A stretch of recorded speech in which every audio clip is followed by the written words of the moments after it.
Good evening. I call this meeting to order. Oops. Good evening. I call this meeting to order at 5:02 p.m.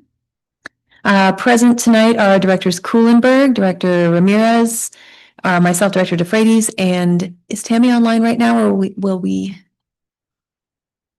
And Director Nimmo will be joining us for executive session. Which means we have a quorum. Excuse me, I think we should wait for her to get online so that we note her presence at our general meeting or opening before we go into executive session. Thanks. Just don't want there to be any confusion about which directors are here. I think she's just on a different link right now.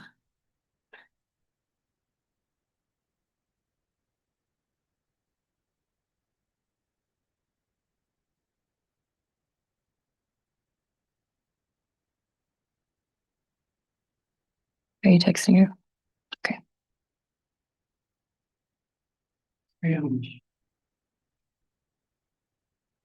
I'll remind her.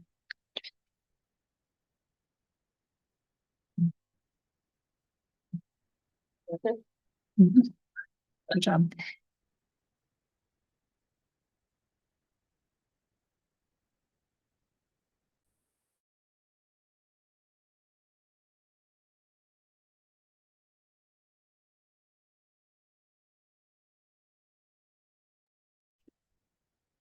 Yeah. We are waiting on Director Nimmo to join us in the public meeting. She will be on in just a minute. She'll be joining hybrid via Zoom.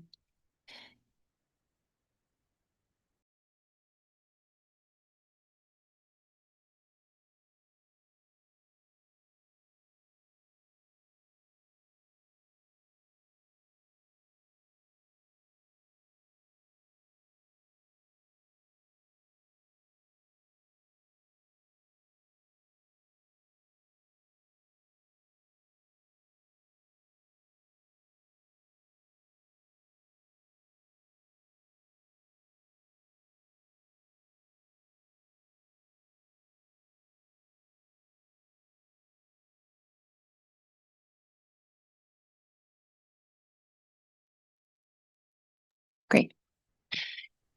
And Director Nimmo has joined us via Zoom. So once again, we have Director Kuhlenberg, Director Ramirez, Director DeFreitas, and Director Nimmo present, which means we have a quorum. The first business in order is the approval of the agenda. Directors, are there any proposed changes to the agenda? I would like to make a proposal that we shift item 11.1 from an action item to a discussion item and not take a vote on it this evening. Do I have a second? Yep. All in favor, say aye. Aye. Aye. All opposed? Motion passes.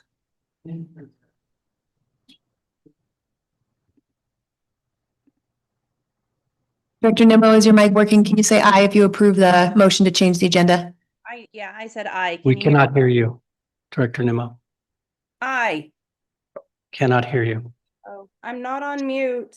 Can she give us a physical thumbs up? We are seeing a thumbs up and we have a vote of.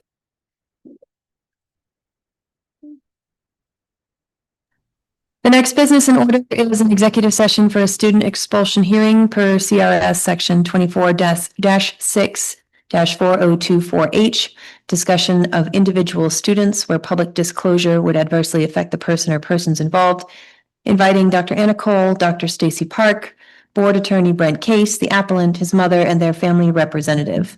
Rodrigo Andrade will also join as an interpreter. Do I have two revisions? Please. Joel Hathaway, Executive Director of Schools. And we have an interpretation team that'll be joining. Claudia Paul is leading that team. Sorry.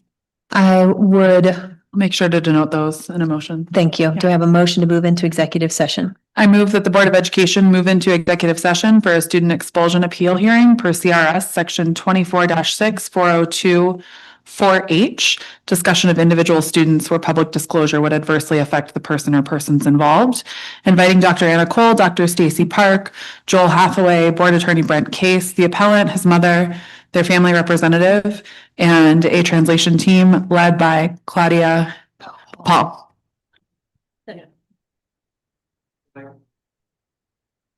Do I have a second? I second. Excellent. The board will now move into executive session. The time is 5:07 PM.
Hi. You need to turn off your camera. I thought I just did. Did I? Still seeing you. And then the microphone is not working in Zoom for some odd reason, so you're gonna need to check that. I know. I don't know what else to do other than, I mean, it's on, I don't know what else. It's not muted. Yeah, so if it's not working, I can just bow out. I mean, I can listen in, but or maybe I can just watch as a, Yeah, or you can call me and I can put my phone up to the microphone or something, but yeah, it's. yeah, I don't, yeah, and I'm not very, so you say to turn off my camera and like, Yeah, it's the. I can hear you. I know, and when I'm, We can't hear you, which is gonna be kind of how we're set I up. do. I could I mean, I can see take a Brett, he picture said and no, show so- you, and when I hover over it, it says If you turn guys on want to camera. talk, what's gonna happen is your interpreter So I will think this is jump so in and weird. voice over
Tammy? Thank you. It is 7:15 PM and the board has returned from executive session.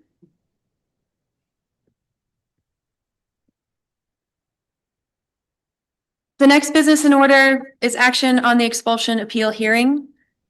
And I will now entertain motions. I make a motion to affirm the decision of the superintendent with respect to the expulsion of a student through the end of the 25-26 school year. I second the motion. We will now have 2 minutes of discussion for each board member and 5 minutes of open discussion. Director Ramirez, would you like to provide comments? I think as a board member, it's really important to share that we care deeply about each and every one of our students.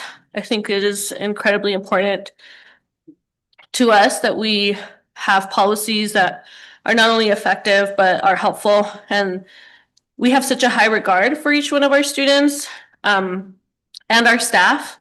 And I think in moments like this, it's really hard to come to terms sometimes that we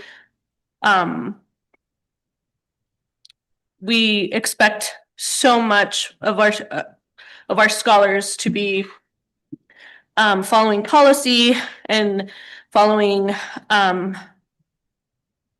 of the expectations we place on them. And at times it feels like, we do a disservice to them by not expecting the same from adults. So I think that for me, this one was really hard. And I think that I just wanted to share that I think at the end of the day, every student in our schools, in our school district, matters. And we don't have bad kids at the Roaring Fork School District. We have great kids. We have really great kids, and we need to do better. And that's it. Tammy, do you have any comments? Director Nimmo, sorry. No. No, can you hear me? I don't. Director Memo, are you there? Can you come on camera?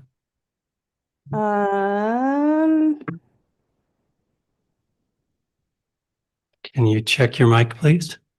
I'm video. Still muted, can't hear you. Yeah, Okay. there's no audio here. Dang it, I don't know what to do. Here.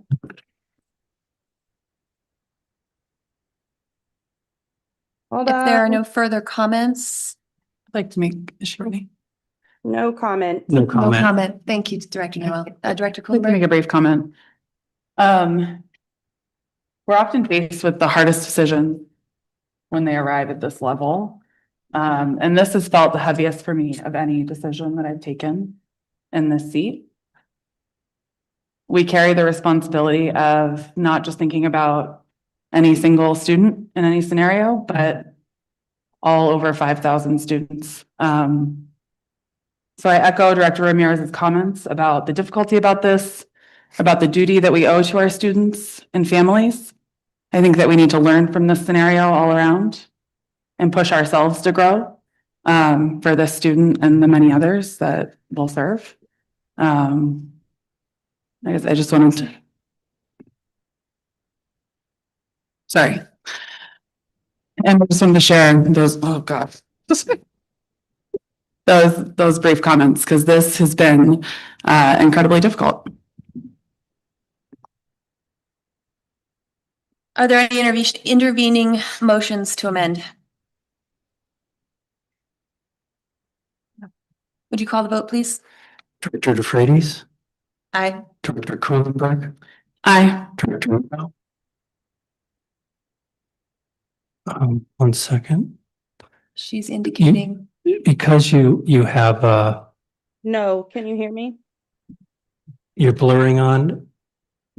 She says no. She indicates no. Director Ramirez? Aye. The motion is upheld.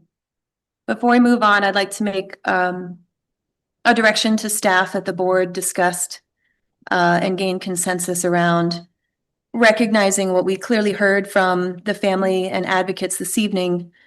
The board believes it is essential to continue to offer support to the student and family, to ensure educational services as deemed appropriate by the district, at least once a week checking in with the family to ensure a timely transfer of all relevant documents, to help with enrollment in another school opportunity.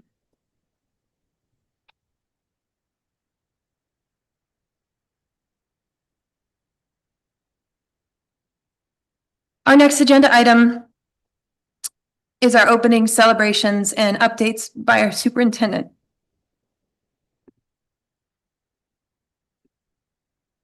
Hey, good evening. We're gonna have a bunch of big topics and clunky transitions tonight. Last Friday was our first snow day of the school year, so I want to thank Rick Sorensen and our grounds crew who were out monitoring road conditions and clearing parking lots at 2 a.m., ensuring we were doing everything reasonably possible to keep our schools safe and open. Thank you so much to this dedicated team for their professionalism and hard work when everyone else was warm in bed on Friday. Want to remind the community that this is the final weekend for the production of the musical Newsies at Glenwood Springs High School. Want to make sure everyone is aware that the show is on Friday, Saturday, and Sunday matinee. There are students from all 3 of our traditional high schools participating in the show. We are also approaching the end of the 3rd quarter. The week of March 9th is dedicated to parent-teacher conferences. These are critical conversations for parents and families.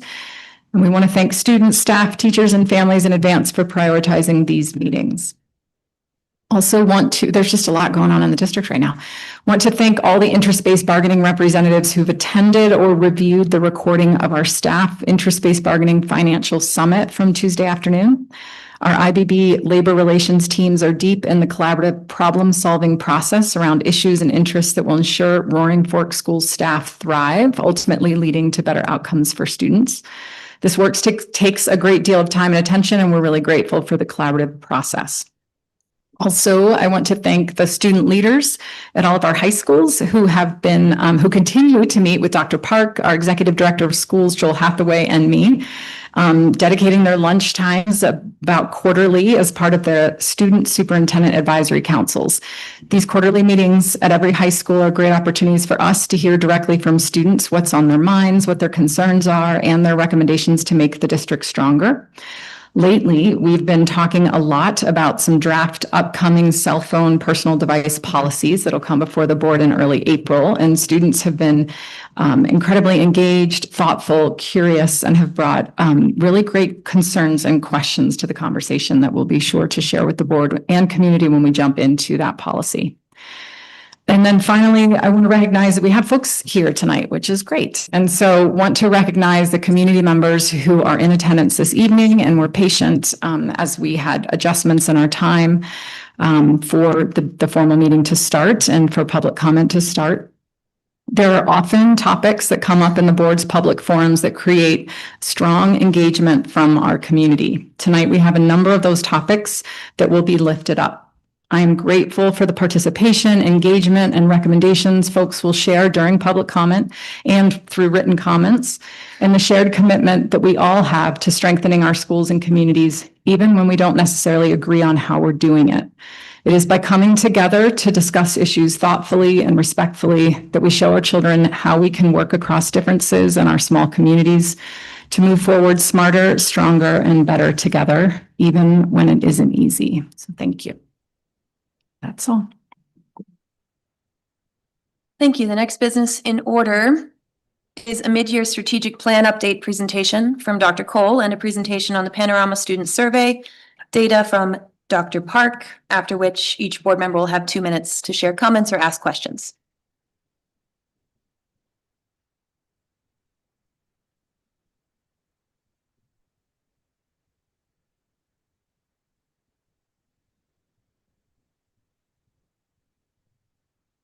Okay, we may also have Executive Director of Schools, Joel Hathaway, join us, so we'll keep rolling. Tonight, are delighted to bring forward to the board a strategic plan mid-year update. We're in our second year of our strategic plan, halfway through this year. Our memo really provides a detailed explanation of where we are in terms of the implementation of our strategic priorities. So I won't go into a ton of those details, but we also have data that we collect in terms of outcomes and monitoring our plan that are updated and available either in real time or it kind of at mid-year. So wanted to bring those to the board and highlight those for the community.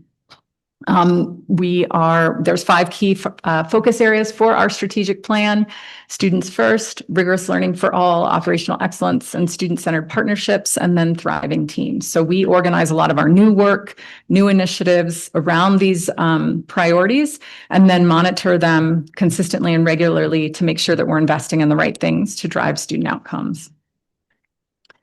A couple of components. These are screenshots from our data dashboard. If you go onto our website, under About Us, look for our strategic plan. There's a link to our data dashboard that will update a lot of this data in real time. And some of the things we're looking at right now in terms of student first, we're tracking, our theory of action here is really that when students feel seen and centered and a sense of belonging in school, their attendance will be stronger and they'll be more ready to learn. So we continue to track attendance. Our goal for this year is 92.5% average daily attendance, working towards a 95% attendance. We're doing pretty well at our elementary and middle schools. High schools are slipping a bit and some of our middle schools as well, but certainly we have attendance teams in all our schools that are wrapping around kids and families to really develop those interventions that we need to make sure they're supported. I see Director Hathaway is getting right in here, so I'm going to let him jump in on this slide as well. So sorry. Yeah, that was.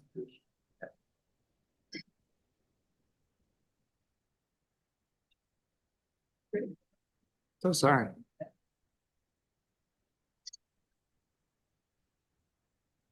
Did you guys start anything in?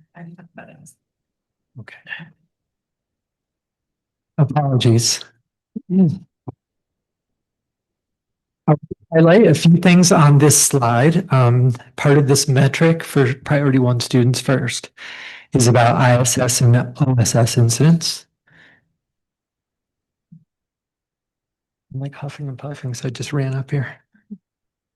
You can see ISS and OSS incidents are higher than they were last year and significantly reduced from the 23-24 baseline. And still on target to meet 10% reductions that are named in the goal. Is that OSS numbers this year? Hispanic students represent about 56% of the incidents assigned, which is very close to a match in overall district demographics and brings us very close to the goal of a lack of disparity in that category. The same is not the case right now for ISS numbers. Now, ISS, just to be clear, is out of school suspension, and ISS is in school suspension. Is trending upwards. Is that still this slide? It is. It's trending well in the grades. There's also a caution around some of the longitudinal data here. Some questions were changed through Panorama, and Dr. Park will be speaking on Panorama later in the presentation. That's that we've made in response to this data throughout this year, in particular in the second half of the year. These include check-ins with all school leaders for all students that have 4 or state level incidents that result in ISS or OSS. And we want to be sure that each one of these students has a behavior support plan, has had families, has other interventions. So I check in with every school leader when a student hits that category. And it's a report that I run about every 2 weeks. And with attendance, I'm not sure where Dr. Cole got on it, but you've seen that this year we are trending just slightly above where we want to be, but it is also like decreasing as the months go on. And so the pivots there have been reviewing strategies with the attendance secretaries at schools, Calvin Dean and I run trainings for attendance secretaries, specifically around attendance, and with school deans. Those are the folks that are primarily running attendance team meetings at schools.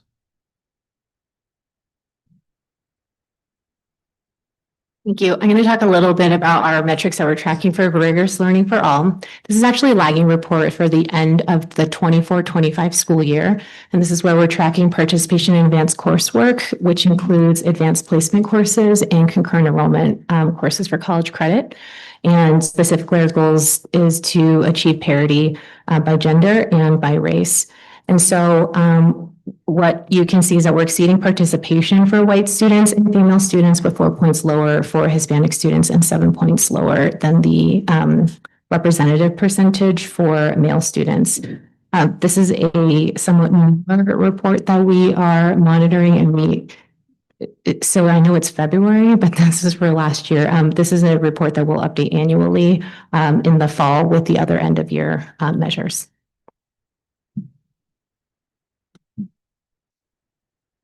For our in-year measures, that includes our DIBELS and lectura, which we administer 3 times per year, beginning, middle, and end, and NWEA, which is the beginning.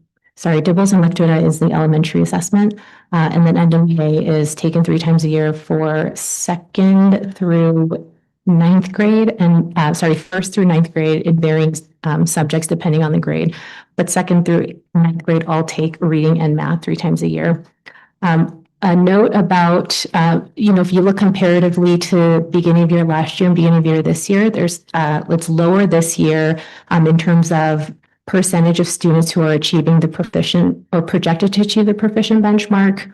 A couple of things contributing to that. NWA has updated their linking study as it connects directly to the Colorado measures of academic success. And the RIT scores that indicate a projected to score at proficient levels is higher, and that is just a fact. But it is higher than it was last year, which was linked to the 2020 study. So every 5 years they update and update the metrics there.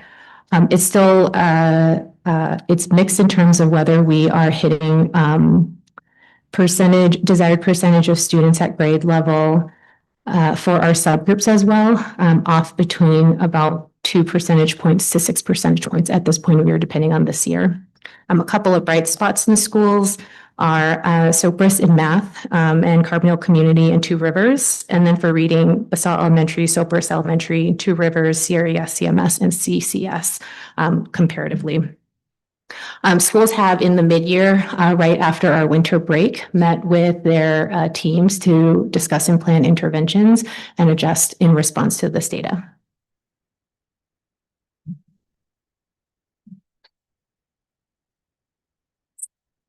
Additional information, if folks are interested, if you, again, go to our website to look for our strategic plan and link to the data dashboard, there's a ton more information there, but just wanted to really lift up for the board and community the kind of mid-year data that helps us course correct and monitor progress on the implementation of our plans. So I think in summary, and again, there's a lot more detail in the memo and the board packet in this slide deck. Most of our initiatives are on track in terms of the inputs that we're pushing to try to move some of these student outcomes and metrics to monitor the progress on this plan. Most are on track, a couple on pause because of leadership transitions.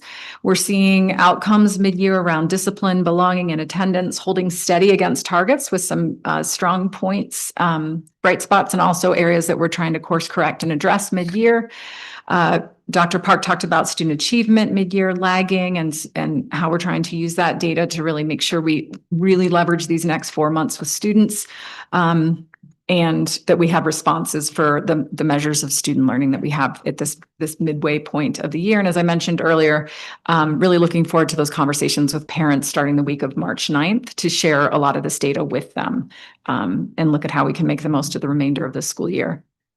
Also wanted to share with the board and community the alignment of my superintendent goals in that continuous improvement commitment to the board, to our community. These are goals that were established by the board in partnership with me, and in alignment with our strategic plan. So a couple of updates. We've begun the hiring process for what will be a budget and full-time equivalent neutral shift to have a half-time public information officer. We've reallocated some roles, streamlined some scopes of work to be able to loosen up some funding and FTE to get a public information officer hired for senior leadership. Additionally, another priority is really around accountability for our culturally and linguistically diverse education programs serving emerging bilingual students. Those CLDE program reviews happen at every school, and that is it's happening right now. So working the CLDE leadership team, Dr. Park, Joel Hathaway are working with leadership teams and CLDE teams to really assess current programs and outcomes for students and develop improvement plans for our schools. We'll report back to the board on those when they're rolling up together.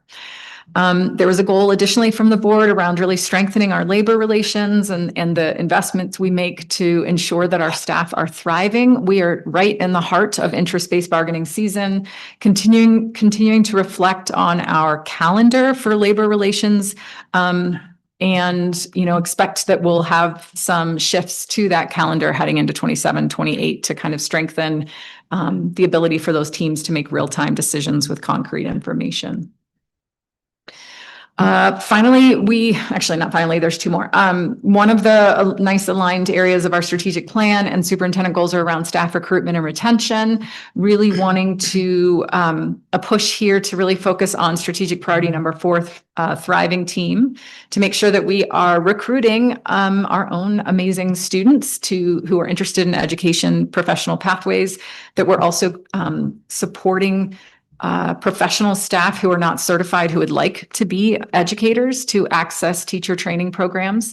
So just want to update the board that we've been invited to apply for funding for a professional pipeline navigator position from the Gates Family Foundation. So we've submitted that application and look forward to hearing about that in the next coming months. And then finally, we heard the goal around eliminating the achievement gap. This is really the core of our strategic plan. Our mid-year student achievement data, as you heard, is lagging, and we're working right now with teams to review and respond and provide supports for students to catch up by the time we get to those spring assessments. There's a continual process for the board in supporting my continuous professional development. At this time is really working through alternative licensure programs.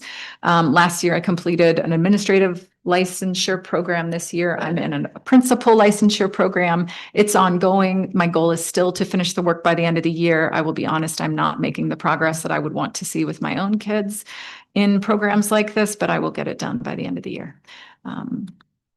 So want to also highlight and hand this over to Dr. Park for just a brief summary of our current year student perception data. There's a lot here, but we'll just hit some highlights. Thank you.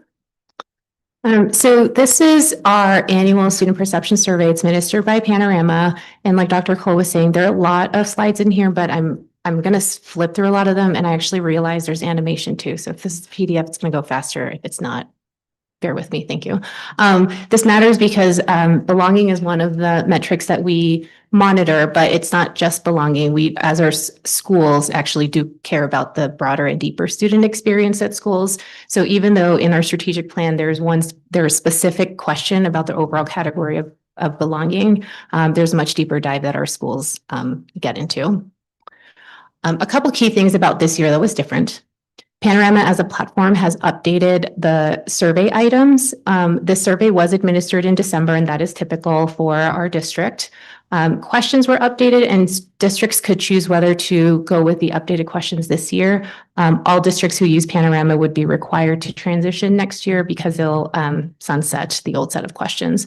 The questions were updated. It's clearer. Some questions were changed. Some category titles may have been changed to better capture the category. The caveat here is that I think that all of us naturally compare previous years to this year's apples to apples, but I do want to communicate that they're not exactly apples to apples questions. So that's just my caution about that. This year, third through eighth grades completed both the survey about school and survey about teacher. For the first time this year, high schools completed only survey about school except for Bridges High School, who also completed both. And this is because our high schools administered the Tripod 7Cs survey. It's also a student perception survey about teachers this spring. We didn't want them to have to complete it. We're trying it out this year. You've seen this slide. I talked, a little bit where we want to make sure that we have a reliable tool that is actionable and that we're getting good information from our students. This is a survey that is externally conducted. A little bit about I'll talk actually about the randomization, but this is so we can get as confidential and reliable and consistent data as possible, which is why we work with Panorama.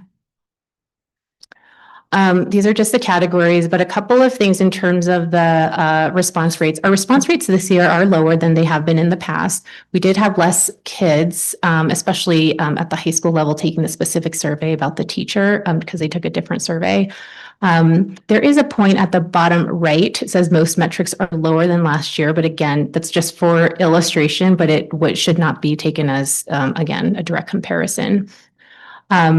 We had most schools above 80% participation for the student about school. Less schools, less than half actually had above 80% participation on the student about teacher survey. Trying to dig into what happened differently this year. In the randomization part, students were not required to complete surveys on more than 2 of their teachers. So as a middle school student, I might have 5 or 6 different teachers. They're randomly assigned 2 of the teachers. So not every teacher had every single student in their class because that would require kids to complete many, many surveys. So it is. Okay, it's animated. Just bear with me for a second. Many of the slides look like this, but what I want to point out is that, and these are the summary slides, on the right-hand side where it says last year and it has that blue color, that is what I put in over the report because there's actually nothing there when you look at our portal because we're starting at a baseline this year. So that's just FYI if you're curious. Oh my God, sorry, hold on. Okay, let me do this. So you can read some of the sort of summary there. I'm going to actually go to, here it is. Okay.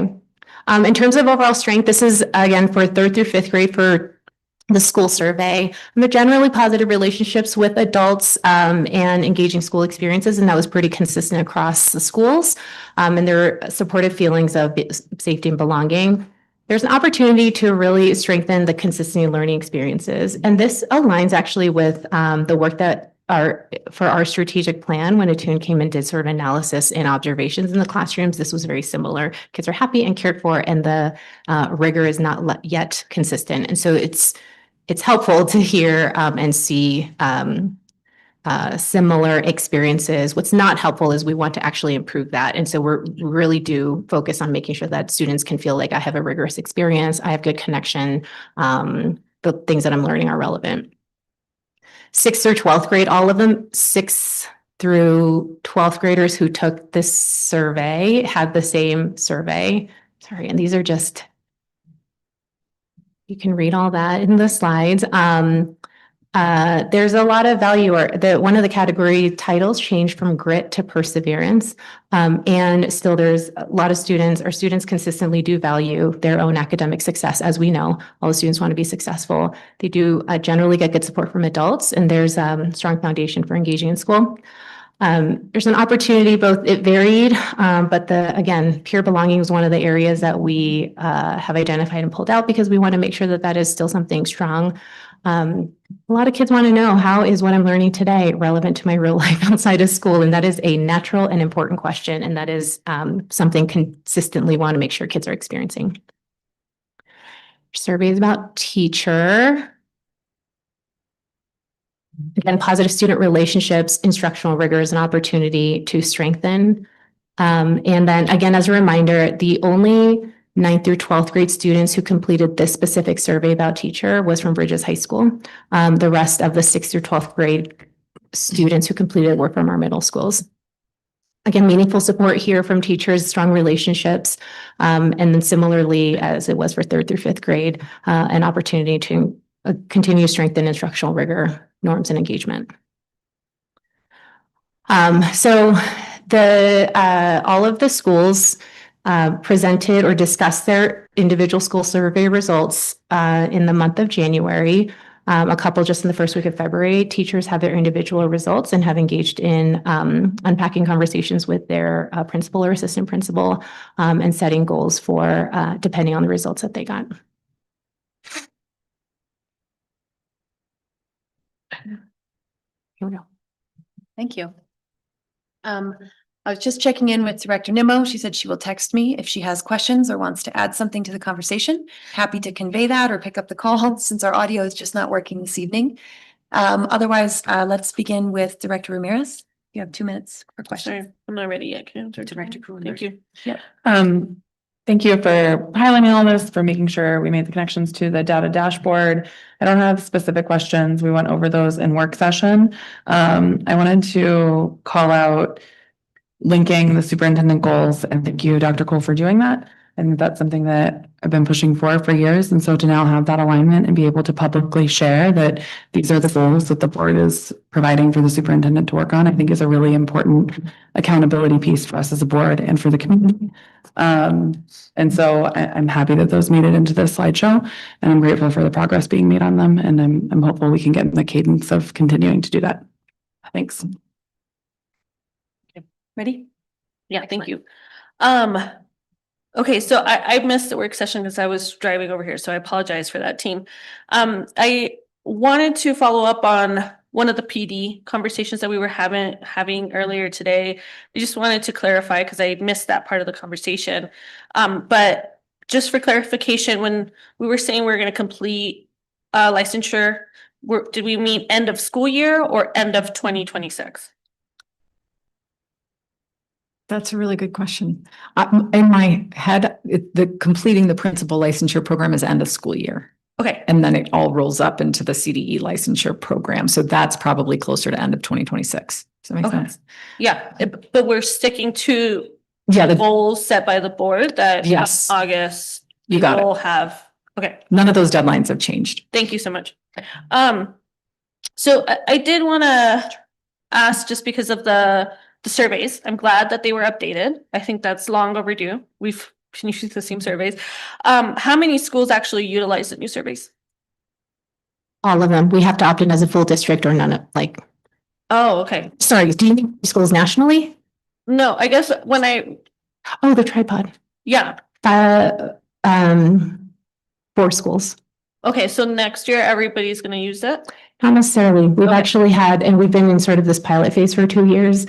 We piloted last year with an elementary school, middle school, and 2 high schools. And so this year, the high schools all opted to take it, which is why we actually didn't require the high schools specifically to take the other part of the survey. Only one middle school took it the tripod survey, and that was CMS, and no elementary schools. And that was just some learnings from the pilot last year. And what is the reasoning for us not having like all of the schools utilize that? We wanted to see first if it is a more informative tool and in what way. The cost is a lot higher than Panorama for one survey. We didn't get much positive feedback from the elementary school that piloted it last year from both the teachers and the leaders on the effectiveness. And so it didn't feel like a thing to force on schools this year. Okay. I mean, I would love to continue to get updates on that. I think it's important for us to know, especially since we're utilizing these results for other things within the school district. I also wanted to know, retention rates for staff. We had set that as a goal. Have we updated the number on what our disparity is between our 2 subgroups and staff? Like, I know that that's been a conversation that we've had in the past, and I noticed it on the slide. Okay, Chief Brockman, jump in as needed. There's a mic right there. I'm not sure when we last updated that data that is on the dashboard. The retention data for the dashboard is updated annually at the end of each academic or fiscal year, and it does have a breakdown of demographics. Oh, so it'll be updated in August and the board will receive June. I think probably after the fiscal year is over, so more like August. Mhm. Okay, and the board will get its annual update. It'll probably be lumped into our annual strategic plan update, because then that'll be that big lump of data that comes In the once a fall. year. Okay. So yeah, we'll definitely have that updated for you on the next strategic plan update. Okay, thank you. And then, on that, grow your own program that we have, we're saying we applied for a grant. Can you guys share more information on that? Sure, we asked for some funds from the Gates Family Foundation, and I think our vision is really that we have someone who can, in a culturally responsive manner, sit side by side with our current employees and do some recruitment with our high school students to help folks navigate the application process and how to be a working professional or maybe even a working parent while you're going to school to become a teacher. We're interested in exploring apprenticeship programs and some opportunities for potentially concurrent enrollment for our high school students who are interested in coming back to work for us. So that is for high schoolers as well. Is that a conversation we're continuing to have with CMC as a partner, or? It is a conversation that we have with Ms. Qualman at CMC and our partners there. Okay, thank you. Just going back to attendance real quick, I was wondering if you could sketch out, how do we get support from other community groups who are also working with similar populations like Stone or Stepping Stones or other groups that kind of have systems set up to do that relational building, family outreach? Because I know our Family Resource Center carries a lot as well, but I don't know if we're utilizing other community resources. So generally through family meetings, CMP meetings that are arranged through the Family Resource Center, and they bring in all of the community partners that you mentioned as are applicable for that particular student situation, and often it is attendance. Okay.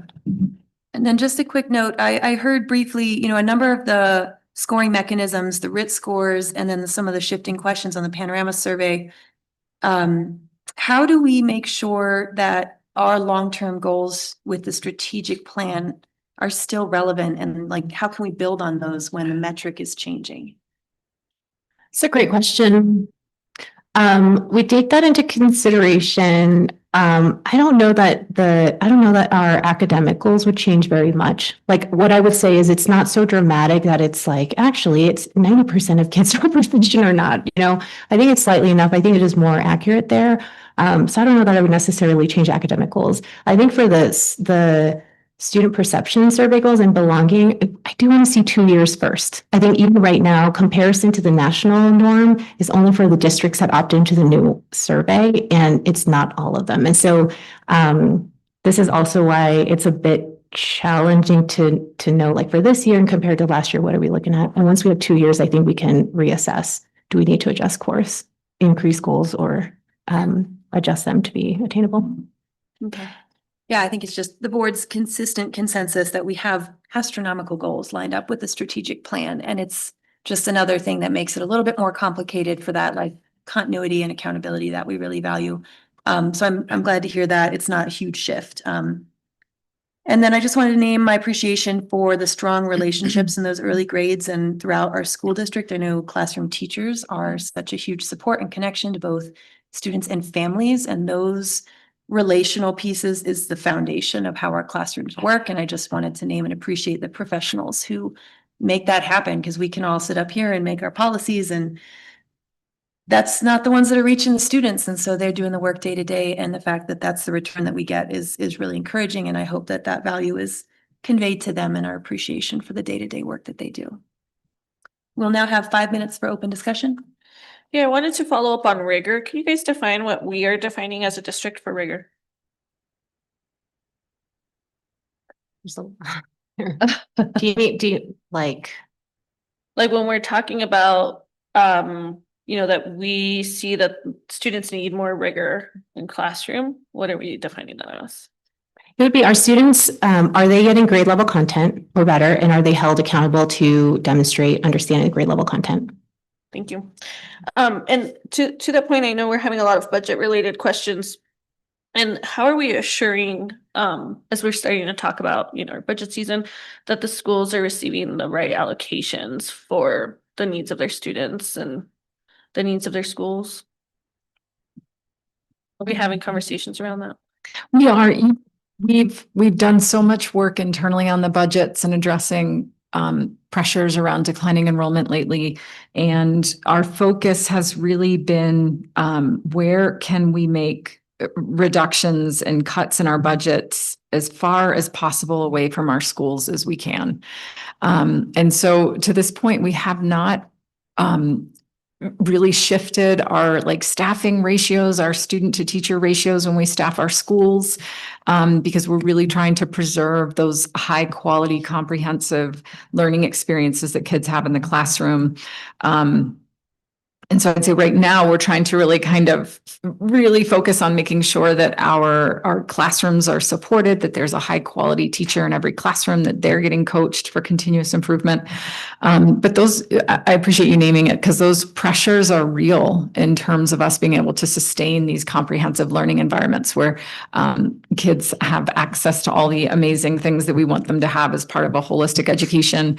I would say that the things that we've really leaned in on, and especially around that rigorous learning for all priority, are really around high quality coaching and making sure that our principals are able to get in classrooms as instructional experts, and that they're doing that regularly to support teachers. Really strengthening our use of data and using these mid-year assessments. I mean, I'll be honest, 3 to 5 years ago, we could not have done a mid-year student achievement and data assessment update for you because we weren't consistently doing mid-year assessments at all our schools. We didn't have that kind of data culture that would really have these checkpoints mid-year. And so those are some of the things that we're trying to do to maintain that rigor and accountability and quality in classrooms that I would say right now our budget pressures haven't compromised. Yeah, and I guess I would just add to that, because I do think it's important. I understand that we're obviously trying to protect each and every school as much as possible with their FTEs. I think just again, great. I'm glad that we're doing mid-year reports. I think it's really important. I also think it's important for the board to be aware that we are lagging with those targets. We've shifted to be a district that cares about data, that cares about making sure that we're, reviewing this stuff. And I think all of that is important work, and we should be doing all of that work, but we should also be adjusting. And so I just want to make sure that as we continue to have these conversations around budget, that we're not losing focus on the fact that all of our schools have different needs depending on their student populations. And I think we need to be really strategic as we move forward, because we can be in the cycle forever of hitting lagging, or, if we're not giving each and every school what they need to be successful. So just wanted to make sure I looped around on that. Thank you, team. Appreciate that. And it also made me want to mention one additional component that is different and that this board has really driven, and what the community does not see, is that the next 2 months of this Board of Education schedules, this leadership team schedules, and every single one of our schools, the board will conducts 2 school visits every year. Those kick off, you all know, it's on your calendar. This is a big lift for our Board of Education, that instead of having kind of schools come and do a presentation here, board members actually get into classrooms, they get into schools. So what you can expect at those mid-year, the second board visit to schools, is looking at that mid-year data with school leaders, learning from the schools what their needs are, what their strengths are. And so I just want to lift up that important role that the board will continue to play in terms of accountability. And just as you're saying, Director Ramirez, making sure that we're meeting schools where they're at and helping them grow further, because often it's different for the different populations our schools serve. All right, as we move on to our next agenda item, I just wanted to remind members of the public that all of these resources are available in our agenda online. If you couldn't see slides, or if you'd like to see memos from the staff or some budget notes that come after public comment, it is all and always available to you, and we encourage you to dive in and see what it is that we're up to day to day. At this time, we welcome members of the public who have signed up to address the board. There are 11 speakers signed up tonight. The board allots 45 minutes for public comment. To respect the time of all who are present, speakers are to limit their remarks to 3 minutes or less. Reminder to all speakers to uphold our procedures for public comment. We ask you to be thoughtful and constructive with your comments, and thank you in advance for sharing your feedback. Members of the public who wish to share their views with the board may also do so in writing at any time. For this evening's public comment, we received 27 written comments, which are also linked in our public agenda. Our first speaker is Caitlin Hawk.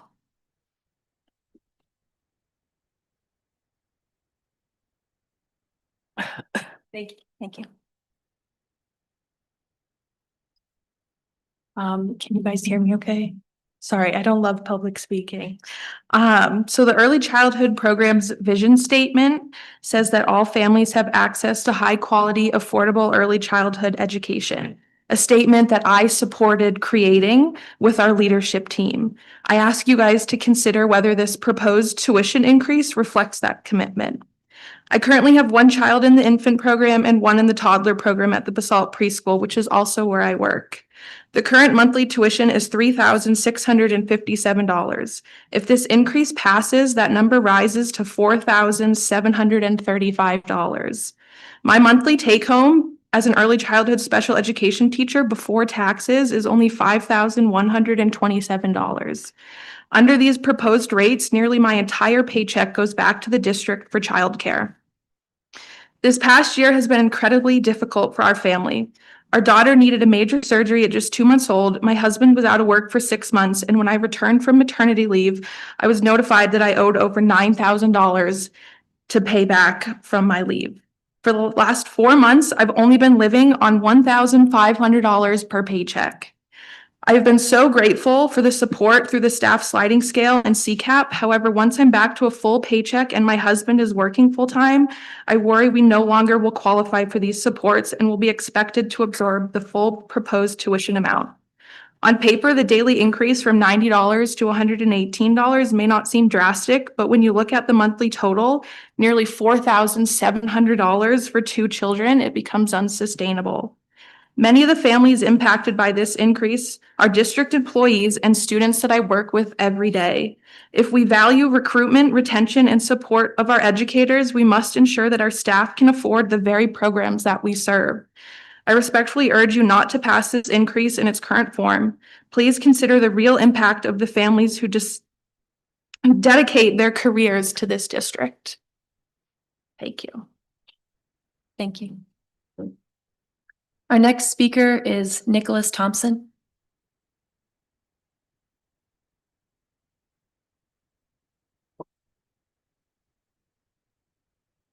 He's not online?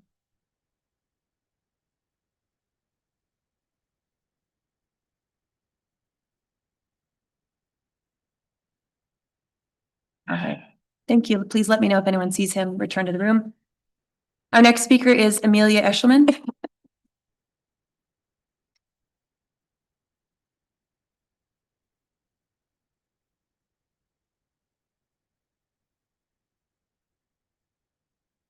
I'm Amelia Eshelman. I have lived in this valley for almost 70 of my years. I'm 70 years old about, and I've lived here most of my life. I have raised 6 children in this valley, all, praise God, are still here.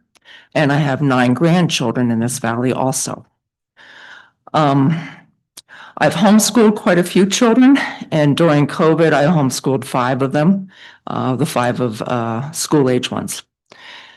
I've also been part of the school district, having taught English in the middle school for a while, and also taking on the STEM class in the Valley, which means it's, sorry, I'm a little nervous, which is science, technology, engineering, and math.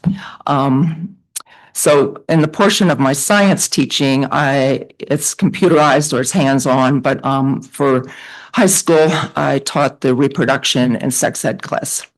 Upon watching some of the videos and reading some of the paperwork pertaining to these 3 Rs, I won't touch upon how parents have been notified on this because I've actually watched the video with Tanner and Lindsay, and I think she's going to deal with some of that. I'm trusting she is. But I had some real concerns about the readings and the diagrams and the things that they're proposing for kindergarten. When our state is already saying that this curriculum should be for fifth graders, but our valley is going with a much younger age of children. When I read things such as, and this is, no, I'm not making this up, by the way, it's in the paperwork, that the elasticity of a vagina can have the penetration of a penis. So it be, that is, I mean, come on, kindergartners, guys, really, seriously, it's sickening. I'm a Christian woman. I love the Lord Jesus. And I know where he stands in this sort of thing also, because he says we all have to stand before the throne of God to give our testimony of what we've done, good and bad. I feel like you guys need to reevaluate this entire curriculum, cancel it. If Aspen can say they don't want it, I think we as a Down Valley group could also say we don't want it. I know that in the scripture, it says it's better for you to put a millstone around your neck and throw yourself into the sea than to corrupt a child. And I see this as a corruption of children. And I see it also as basically as grooming. And I hate to say that, but it's the truth. I mean, really take a look at this through a parent or a grandparent's eyes and read the curriculum. We don't need it in our school. Not now. Maybe when they're older, but not now. Thank you. Thank you.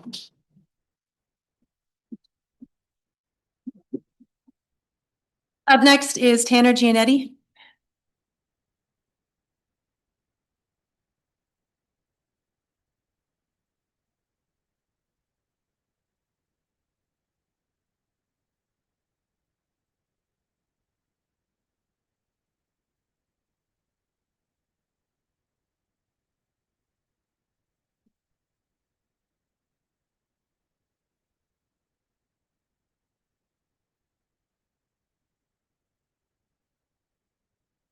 Check. Before I get started, just a quick show of hands. Who's in here in opposition of this 3 R's curriculum? Raise your hand. Thank you. I have now spent 2 months speaking with this board, the superintendent, and issuing public comments at these meetings requesting the district to rescind this 3 R's understanding our body's curriculum at the elementary level. I'm presenting the facts, the curriculum as received in my experience with the school board. I do not agree that this is age appropriate. I strongly believe that political bias should not be in public education, regardless of the party influence. And parental rights are absolutely being infringed upon here. Broader gender theory is exactly as it reads. It's a broader theoretical discussion of gender. That's not anatomy or biology. It's sociology and psychology, and has direct ties to this radical indoctrination of this woke ideology. Now present the vulva slide and reference the detail of this anatomical drawing. Discuss the sensitivity of a clitoris, the standard depth of a vagina canal, then tell the 2nd grade class that most girls have this, but not all girls. Being a girl doesn't have or don't have a vagina. This is not age-appropriate anatomy. This is politically charged rhetoric. And to be clear, this is grooming. Now confront a parent who's appalled by this curriculum and tell them that they should have signed the opt-out form. You know, the one that was mixed into the child's take-home folder, just shuffled in with ABC worksheets and crayon pictures. But wait, you received an e-copy too. Yeah, amidst an entire month's happenings for the entire school. There was a small section labeled health curriculums with hyperlinks. Again, no special call to attention or independent email sent with the lesson plan or context spelled out.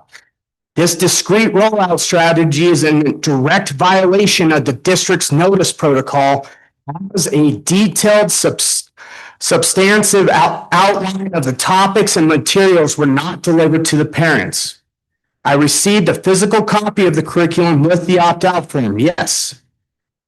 No teacher's resource guide or presentation slides were included. The electronic copy of this curriculum included the teacher's resource guide.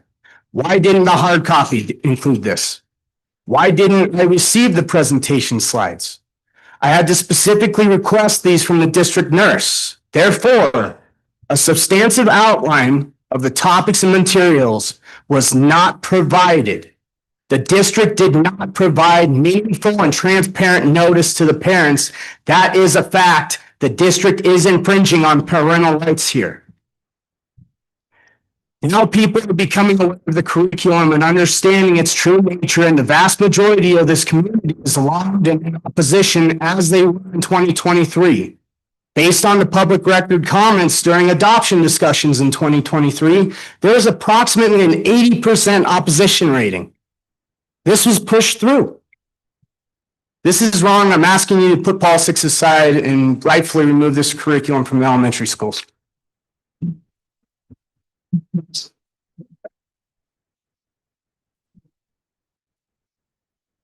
Thank you. Our next speaker is Jamie Gosha.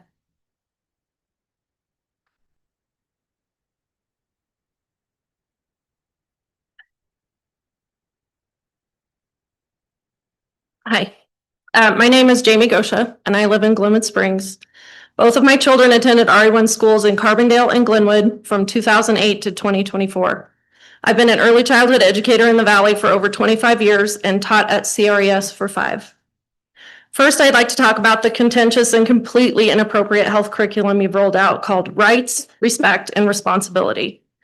This curriculum is sexually explicit and not based on truth, biology, morality, or any semblance of concern for protecting the innocence and well-being of all of our K through 12 students, but especially those in elementary school. Introducing sexual ideology and materials to kids before they are developmentally ready for it is confusing and damaging to a child. Not to mention that it is a form of grooming that is abhorrent. The curriculum was created by a group called Advocates for Youth, which according to their website is devoted to promoting progressive ideology and recruiting and training adolescents to become, and I quote, reproductive justice advocates, whatever that means. I encourage everyone to go to their website and do a deep dive about this group. This curriculum is social justice indoctrination and progressive ideology, not biology, not science, not truth. It needs to be removed from RE1 schools immediately. Parents are the ultimate authority on their own children and are entitled to the 3 R's too.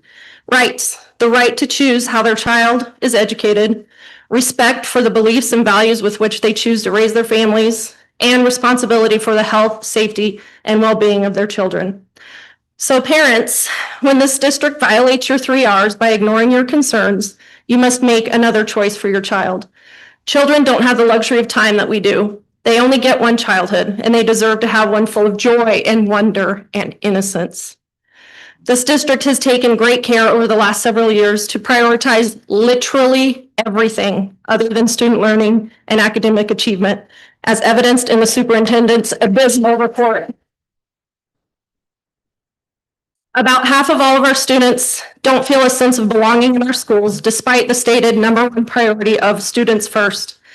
Your priority #2 of rigorous learning for all is laughable, with measures like 15%, yes, 15% mastery in mathematics, with no improvement from the beginning of the year to now, and 35% mastery in reading. That means that the schools that we pay for to educate our community's children have managed to fail so miserably that 8 out of 10 students aren't proficient at math and 2 out of 3 aren't proficient at reading. How is that even possible? Like, how is that even possible? And you all have the audacity to try to put another mill levy override on the ballot and ask voters and taxpayers to give you more money for this failed experiment. My God, you've got no shame. Thank you. The bottom line is the Green Fork School District cannot give your child a high quality education. They will not meet their 2-year, 5-year, 10-year goals for proficiency, but you can bet they will still be high-fiving themselves at every meeting over some insignificant data points while your kids still can't read, do math, figure out why they have to spend their precious time disconnected and feeling bad about themselves in a joyless prison they call school. If you aren't in a place where you Jamie, I appreciate your comments. Thank you very much. Pull your kids from the school district, opt them out of everything that isn't core academics. Our kids deserve so much better than this.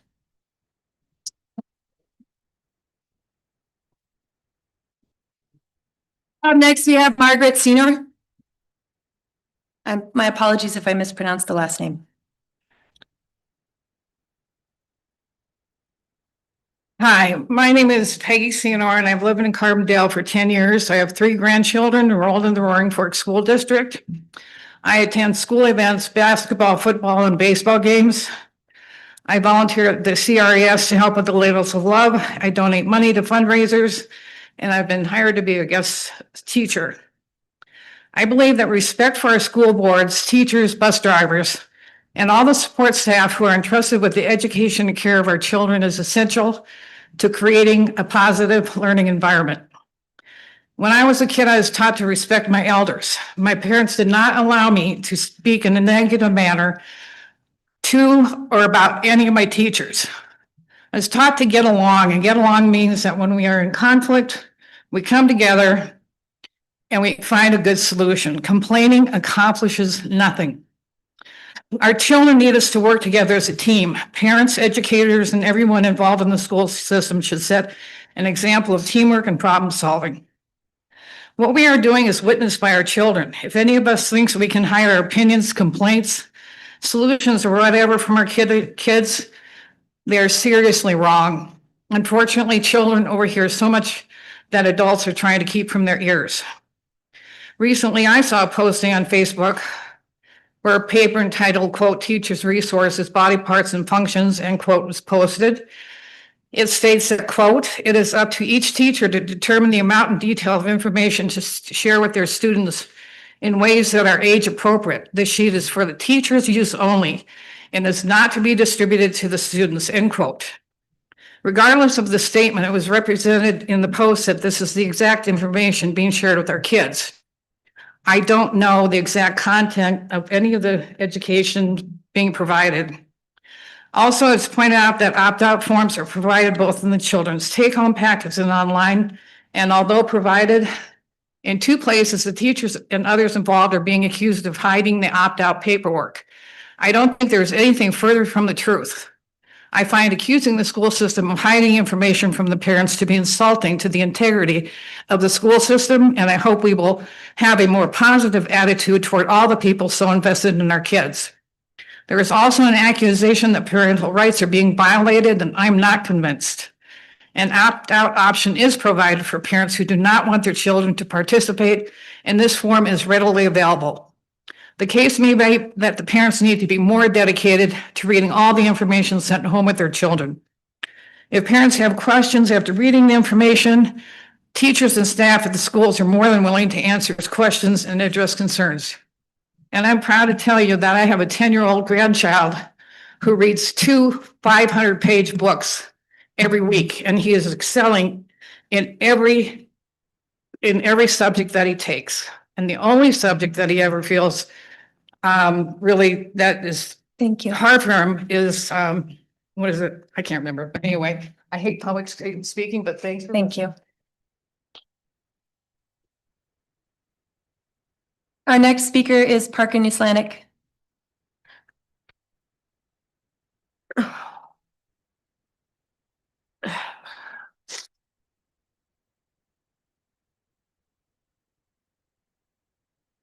All right. Hello, my name is Parker Nislanik. I'm a 4th-generation rancher here in the Valley and a proud father of 2 young men in your school district, age 5 and 7. Thank you for allowing me the opportunity to speak again tonight on the Understanding Our Bodies curriculum that this district has chosen to implement at its own direction. I'd like to point out that the state of Colorado does not mandate this curriculum. We have been talking for weeks and spreading awareness to a lot of parents all over the district.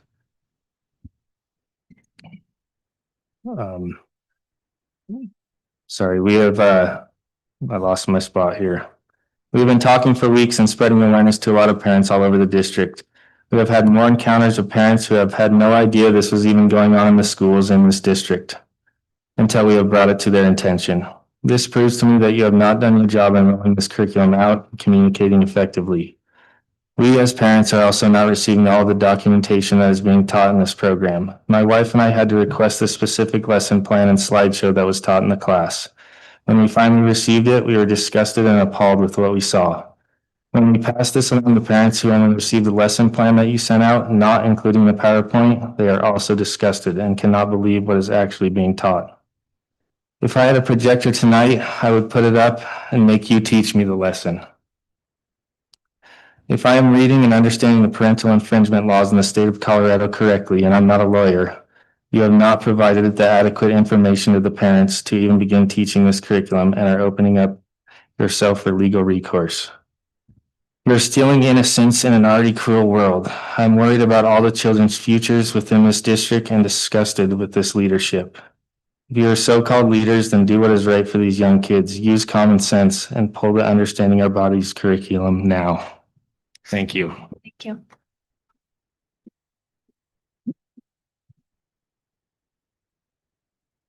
Our next speaker is Josh Anderson.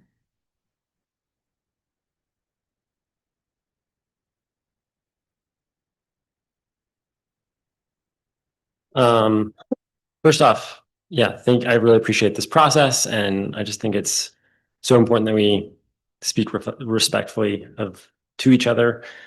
My name is Josh Anderson. I'm actually a teacher and also a parent of students enrolled in the Basalt preschool program. And I'm here tonight to urge you to reconsider the proposed increase to the preschool tuition rates. So first, regarding the Basalt location, the district's acquisition of Growing Years preschool was a massive shift. This was a fully functional program serving many families with reasonable tuition. Superintendent Cole's stated rationale for bringing it into the district was to create high quality, inclusive classrooms. And I think that is a deeply worthy goal. But it was always going to require an investment. The financial outlook may have shifted since that commitment was made, but the commitment remains. To abandon it now actively harms the Basalt community. This proposal to drastically ratchet up tuition is the exact opposite of inclusive for families already struggling to afford care. Second, let's look at the numbers. This proposal stands to increase district revenues by about $300,000. As a math teacher, I love to think about the scale of things, and it's essential to look at it in this case. $300,000 sounds like a big number, and it is a massive number for the roughly 50 families who will be primarily shouldering this burden. For a family with 2 kids in childcare, this could mean an impossible $10,000 annual increase. But when compared to the Roaring Fork School District's budget, which is on the scale of $100 million, it's really a drop in the bucket. In fact, in the financial presentation in a moment, there's a line item for utility savings because it was a warm winter that are $300,000. If that $300,000 were put towards staff salaries, for instance, it would represent less than a 0.5% increase. After the 22.35% that goes toward para and Medicare, a starting teacher in the Roaring Fork School District would see only about $19 more in their monthly paycheck. I'm a teacher and I'm a fierce proponent of increasing teacher salaries, but $19 a month is not a life-changing amount of money. A $10,000 annual tuition hike is life-altering and devastating as an expense for families with children currently enrolled in the preschool. Finally, while this expense may be mitigated somewhat by the passage of Measure 7A, there's still far too much uncertainty. It feels reckless to push through a massive tuition hike before we have clarity on how 7A will actually impact childcare costs. So please uphold your commitment to truly inclusive early childhood education. I urge you to vote no on this proposal, or at the very least, delay this decision until the impact of 7A is fully understood. Thanks for your time. Thank you.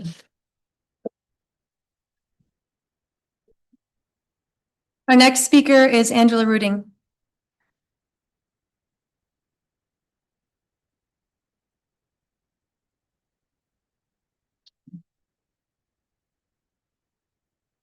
Three years ago, I addressed the board with concerns about declining academic performance in our schools and the time and resources being diverted from core subjects to the 3 Rs curriculum.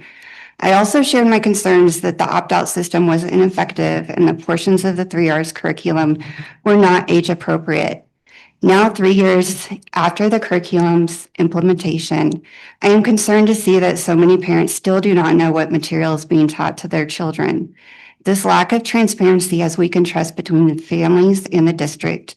At the same time, academic scores remain well below where they should be, and the opt-out system continues to fall short. In 2023, 883 parents signed a petition urging the district not to adopt the 3 R's curriculum. Families with the means to do so are leaving the district for homeschooling, private schools, or relocating the valley altogether. The Roaring Fork community elected each of you to serve as the voice of the parents. However, it feels as though those concerns are not being heard. The decline in enrollment is noticeable, and the academic success of every student should be the district's top priority. Due to the lack of transparency, I would like to use my remaining time to read word for word specific elements outlined in the 3 R's curriculum that many parents find concerning. Quote, a person with a vulva has 3 holes between their legs and a very sensitive little area at the top called the clitoris, grade kindergarten. Quote, the vagina has great elasticity and can adjust to the size of the penis. 2nd grade. Quote, an unofficial tradition at their school is something called senior send-off, in which graduating seniors compete to see who can have sex with the youngest student they can find at the same school, grade 12. A video about sexting is shown on YouTube. The host says that if both parties consent to it, quote, sexting is just another aspect of normal human sexual behavior, grade 10. Quote, oral sex, which is contact between one person's mouth and another person's genitals. Anal sex, which is when a person's penis goes inside of a person's anus. That is in grade 6. There's a assertive communication worksheet. This says, why don't we just have oral sex? You can't get STDs from it. Grade 7. Quote, ask students, when do you think someone is ready to have sex? Either oral, vaginal, or anal, grade 9. There's a crossword puzzle clue for clitoris. Quote, my only function is that I feel very sensitive when I'm touched, grade 7. Quote, condoms can make sex last longer, grade 8. Quote, no risk for STDs, including mutual masturbations and solo masturbation, grade 7. I have over 30 pages of examples outlining harmful elements in this comprehensive sex education curriculum. If you would like to review the full document, I would be happy to share it with you. Thank you. Even based on the few examples presented, I believe is sufficient cause to reconsider and remove this curriculum from our schools in order to protect the safety and well-being of our children. Thank you.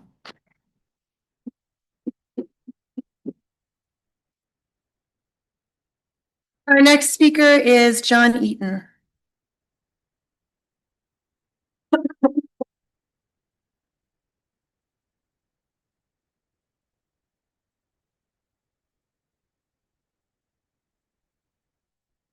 Out from false prophets, they come in sheep's clothing, but inwardly they are fierce wolves. By their fruit you will recognize them. Do people pick grapes from thorn bushes or figs from thistles? Likewise, every good tree bears good fruit, but a bad tree bears bad fruit.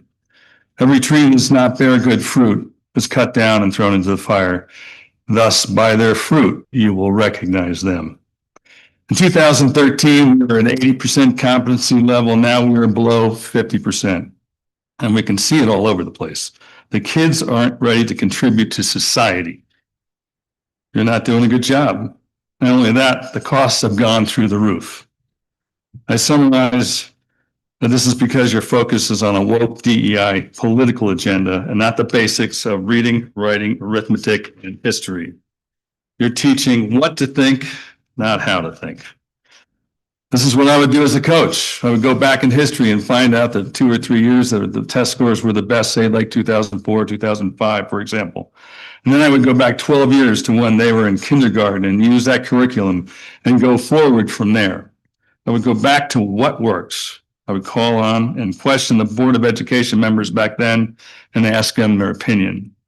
Something has to change here. You can't ask for money when your record shows your curriculum is going in the wrong direction. Why should we give you more money when you are failing miserably? And why in God's world Does a 5-year-old need to know about a clitoris as the very sensitive part of a woman? Or that the male penis doesn't have a bone in it? It's beyond me that you think this is reasonable. What good is it to teach a 5-year-old that what the depth is of a vagina canal? This is sick. The only logical reason comes to mind that you guys are doing this is that you're grooming them to be abused by adults. I have asked police officers if this type of curriculum attracts pedophiles, and they said, absolutely. The news of your incompetence is circulating and spreading like wildfire. Parents are hearing about it and seeing this is really a bad thing. And you guys, you have to change. Thanks.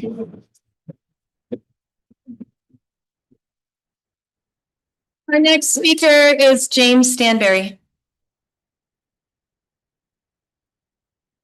Is there a James Stanberry in the house?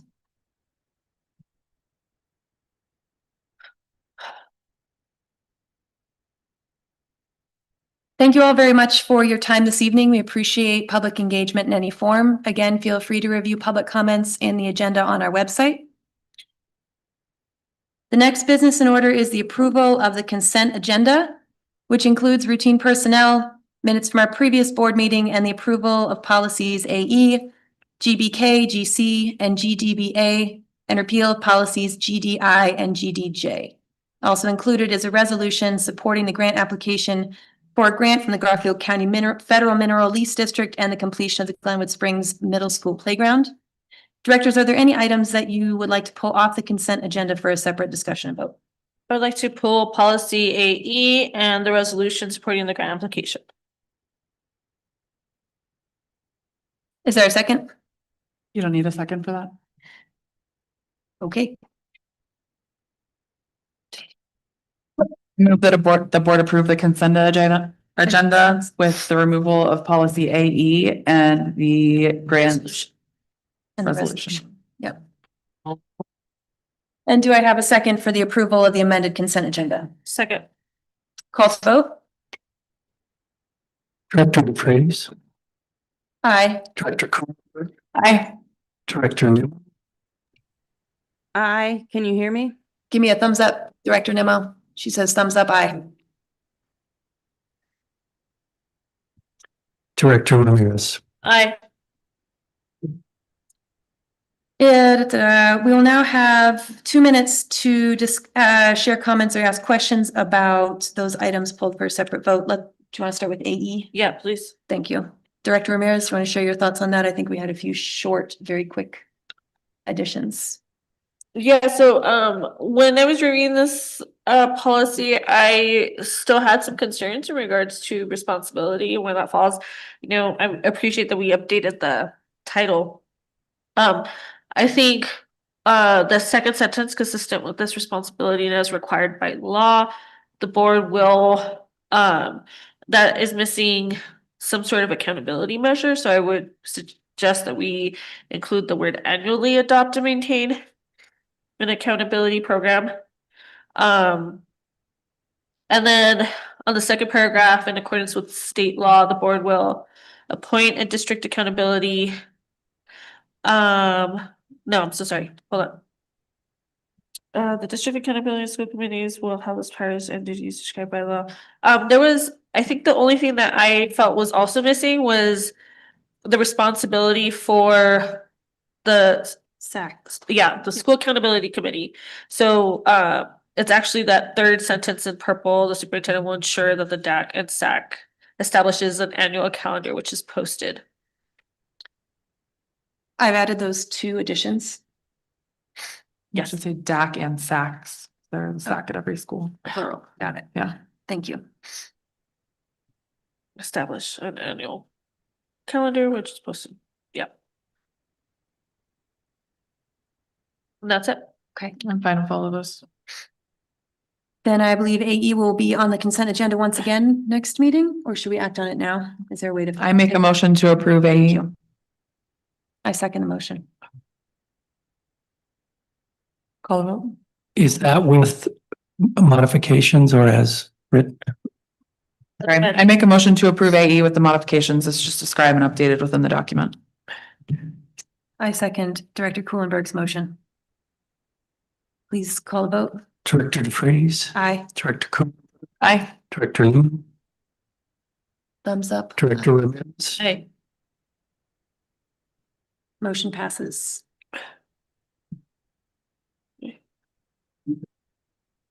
And then the next item pulled from the consent agenda was the resolution recognizing the grant for the completion of the Glenwood Springs Middle School playground. And I believe Director Ramirez felt like that required a little bit more note and appreciation for the amount of work that staff put into that. Did you want to share comments as well? yeah, so, I think partially too, I have the added knowledge that serving as a commissioner of the Parks and Rec of just this conversation, I think the team for you guys' efforts to make sure that we are being proactive and updating our playgrounds and, working with the cities to update all of that. I did have one question just because of conversations that I've had that I wanted to make sure we were in the right purview. On section 4, it says the project site is owned by RFSD and will be owned. The RFSD will continue to maintain the Glenwood Springs Middle School playground. I just wanted to make sure, if we have assigned IGA, does that still mean that, like, if we relinquished similar to the playground next to Sopris or this park space next to Sopris, does that mean that we're still maintaining it if we're not putting our funds towards it? I just want to make sure we're not boxing ourselves into that.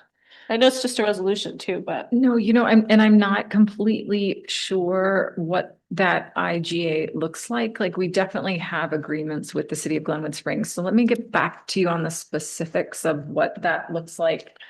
Am I correct that your concerns are kind of like concerns are around somebody not managing and taking care of the? No, I think I just want to make sure that if it should say rather and will appropriate funds, it should say will ensure appropriate fund, like, because it That's could. appropriate As a verb. funds. It's a verb, not a. Yeah, it definitely commits us to keep, investing in the annual maintenance of the Right. playground.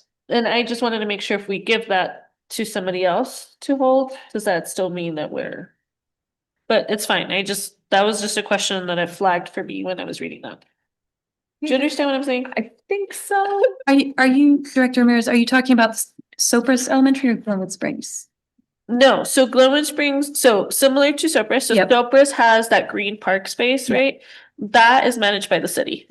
And so we are in conversations with the IGA right now that we're having with Glenwood Springs Middle School wanting to update. And so from what I have heard, which again, this is a different hat, but in conversations with the city, we are possibly considering that the city will now manage that space, that hill space and all that. So I just want to make sure that we're not saying that we're going to put the funds because they're going to be city funds, not our money. Does that make sense? Into the middle school.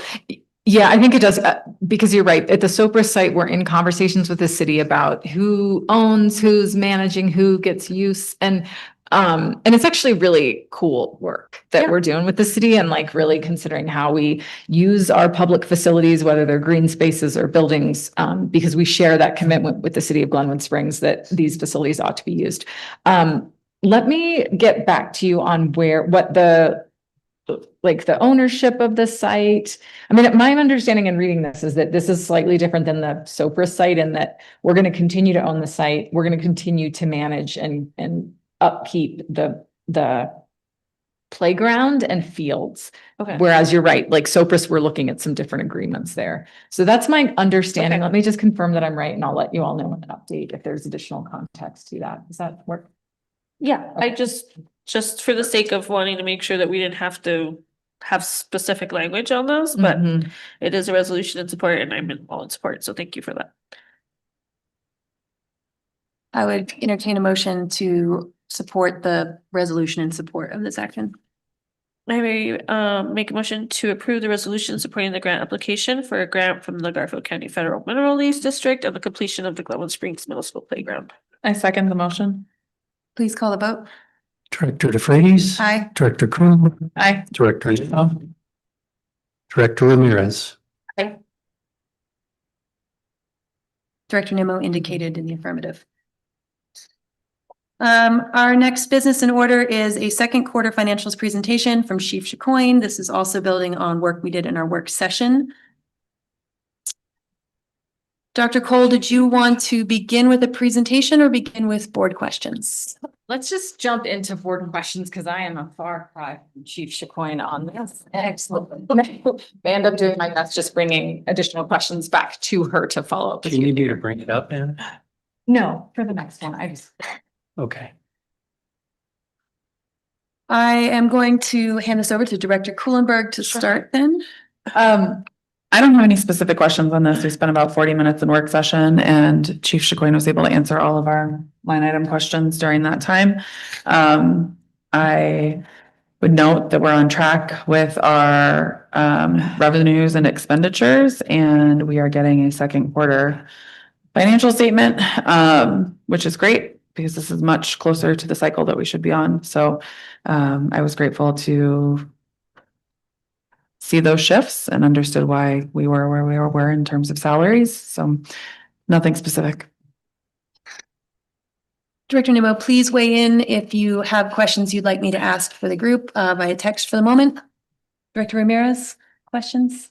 So I was able to join in the work session, which is super unfortunate because I feel like I love listening to Christy talk about finance. But we did have our check-ins.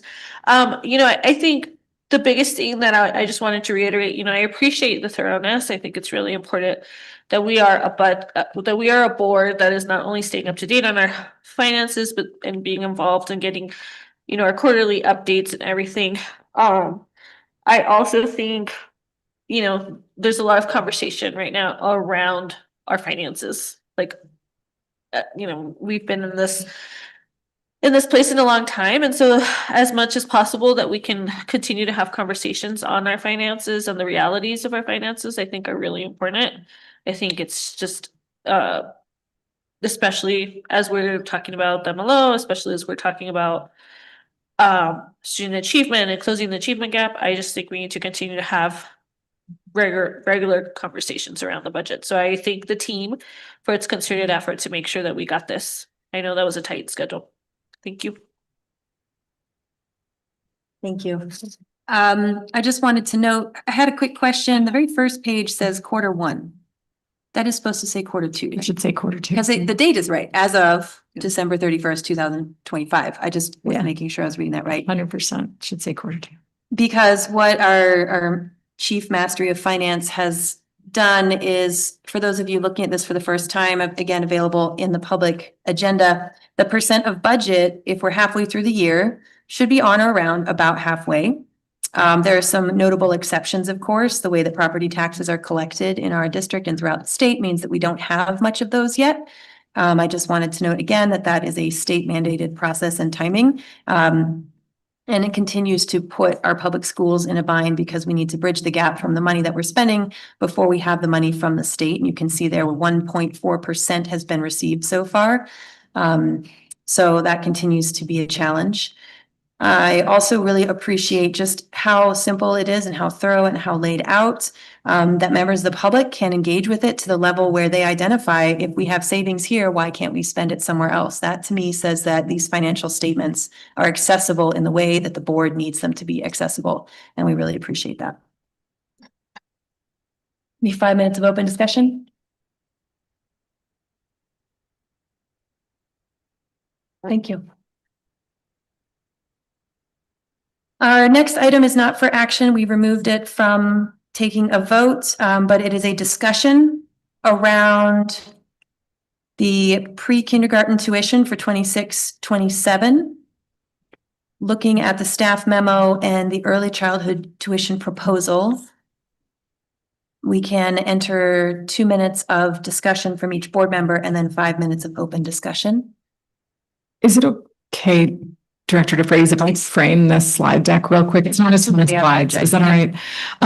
This is coming up for the board on a second conversation. The first, after we brought kind of just a pretty raw numbers for the first memo to the board, y'all asked for more information, more context, so we're coming back with a little bit more here on early childhood tuition. And from public, comments and written comments this week that this is hitting really hard for a lot of families and a lot of staff. And I want to name that this is really hard and it is very sticky. And this has been a conversation that our community has been in around the cost of early childhood for the last couple of years. And as we've talked about tonight, we continue to talk about, the district is facing significant financial pressures because of declining enrollment, which impacts us and is impacting school districts across the state, school districts across the country. The instability at the state legislature is dynamic. I mean, even if you talked to me at 8 o'clock this morning versus right now, the news is very different on what's happening with the Joint Budget Committee and what's going on with school finance. And so there are incredible pressures on our budgets, and this board is absolutely correct that the push for more financial accountability has resulted, because of our leadership in Chief Chicoine, in really remarkable learning for all of us and accessibility to the budget. And given the pressures we're under, we are looking at and scrutinizing every investment and really trying to reckon with what is core. I think to exactly what Director Ramirez, you spoke to in earlier conversations, which is our students and their outcomes. And so we're scrutinizing all of those things. This is one piece that's coming early because we like to get these decisions made early in the budget cycle as people are enrolling for early childhood now. So I want to bring the board and community a little bit more information about this proposal, where it came from and why. Really, again, want to applaud and thank Chief Chicoine, because 3 years ago, and many of you remember this, we couldn't even see our early childhood budget distinct from K-12. So we couldn't actually even see to what extent we were subsidizing these programs.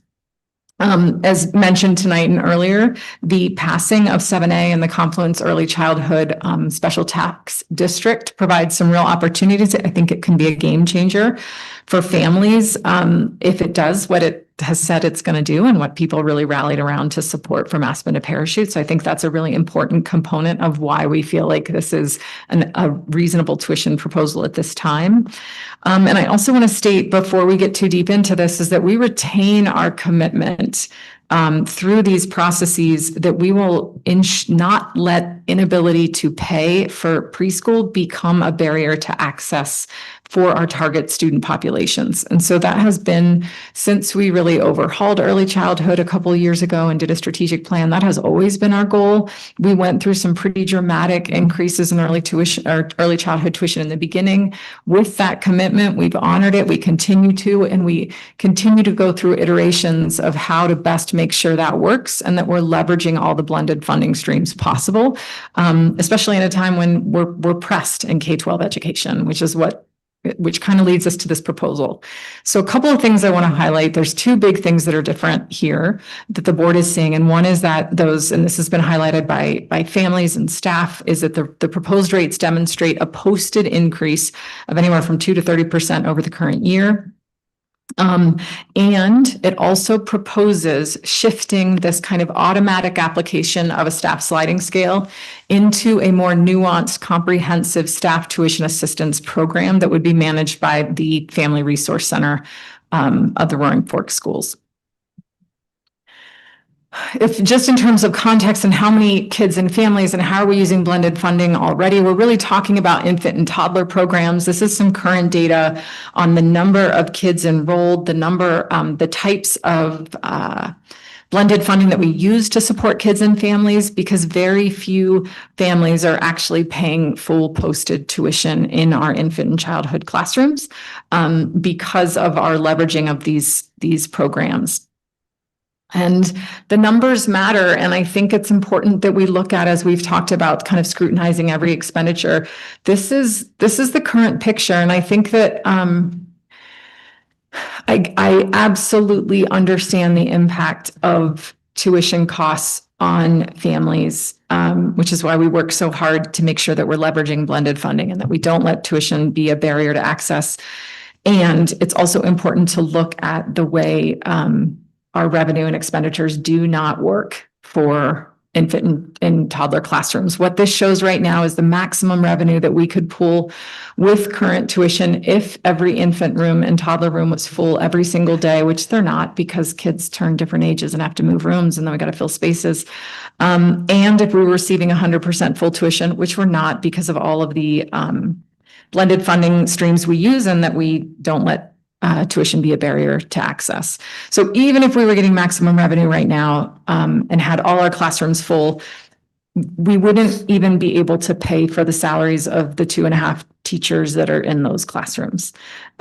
We are currently, so this doesn't even include materials, coaching, oversight, support staff, central operations. This shows what we are investing as a district into every classroom and infant and toddlers. And then when you add our district sliding scale contribution, we're looking at about $350,000 a year for these classrooms. And for the rooms that are serving a very small number of students and families. And that's a pretty substantial investment when we look at how our numbers are working together under the current financial pressures. So just really want folks to see the math here. I absolutely get the push. I am incredibly frustrated with the way we fund early childhood education or don't in this country. I'm cautiously optimistic about 7A and the way our community has risen up to support what is needed here, but this is our current reality. And I think it's important that we see it and look at it. This would be the proposed adjustments if we shifted tuition in terms of what the maximum revenue could happen if everybody was paying tuition, which I don't think would happen with our commitments. And if we were 100% full all the time, we would just barely break even to be able to pay salaries. But then, assuming we're still doing a district tuition assistance program, we would still be investing conservatively at least $50,000 a year in supporting that. So finally, I would just want to say that the other piece that we're proposing is that we transition from this automatic staff sliding scale to more of a staff tuition assistance program. What this would do would ensure that staff who would like to work with our early childhood team will make sure that they're leveraging every type of financial assistance possible. When folks get to work with our family liaisons and do a comprehensive assessment of resources available, folks often learn that they're eligible for other supports and funding systems. And so we'd really like to make this tuition assistance drive through that process versus an automatic scholarship. So what we still anticipate will be in place next year is this one-to-one support and coaching from the early childhood family liaisons. And you can see all the types of resources and services that team helps families access. We want to continue using the Colorado Child Care Assistance Program. We're keeping an eye on that at the federal level, of course, as the board knows that's been there's been some instability in that over the last couple months. We're really delighted to continue to work with Eagle County and Early Head Start in our toddler rooms. We're able to really serve our target population in toddler rooms because of the support of the Early Head Start program.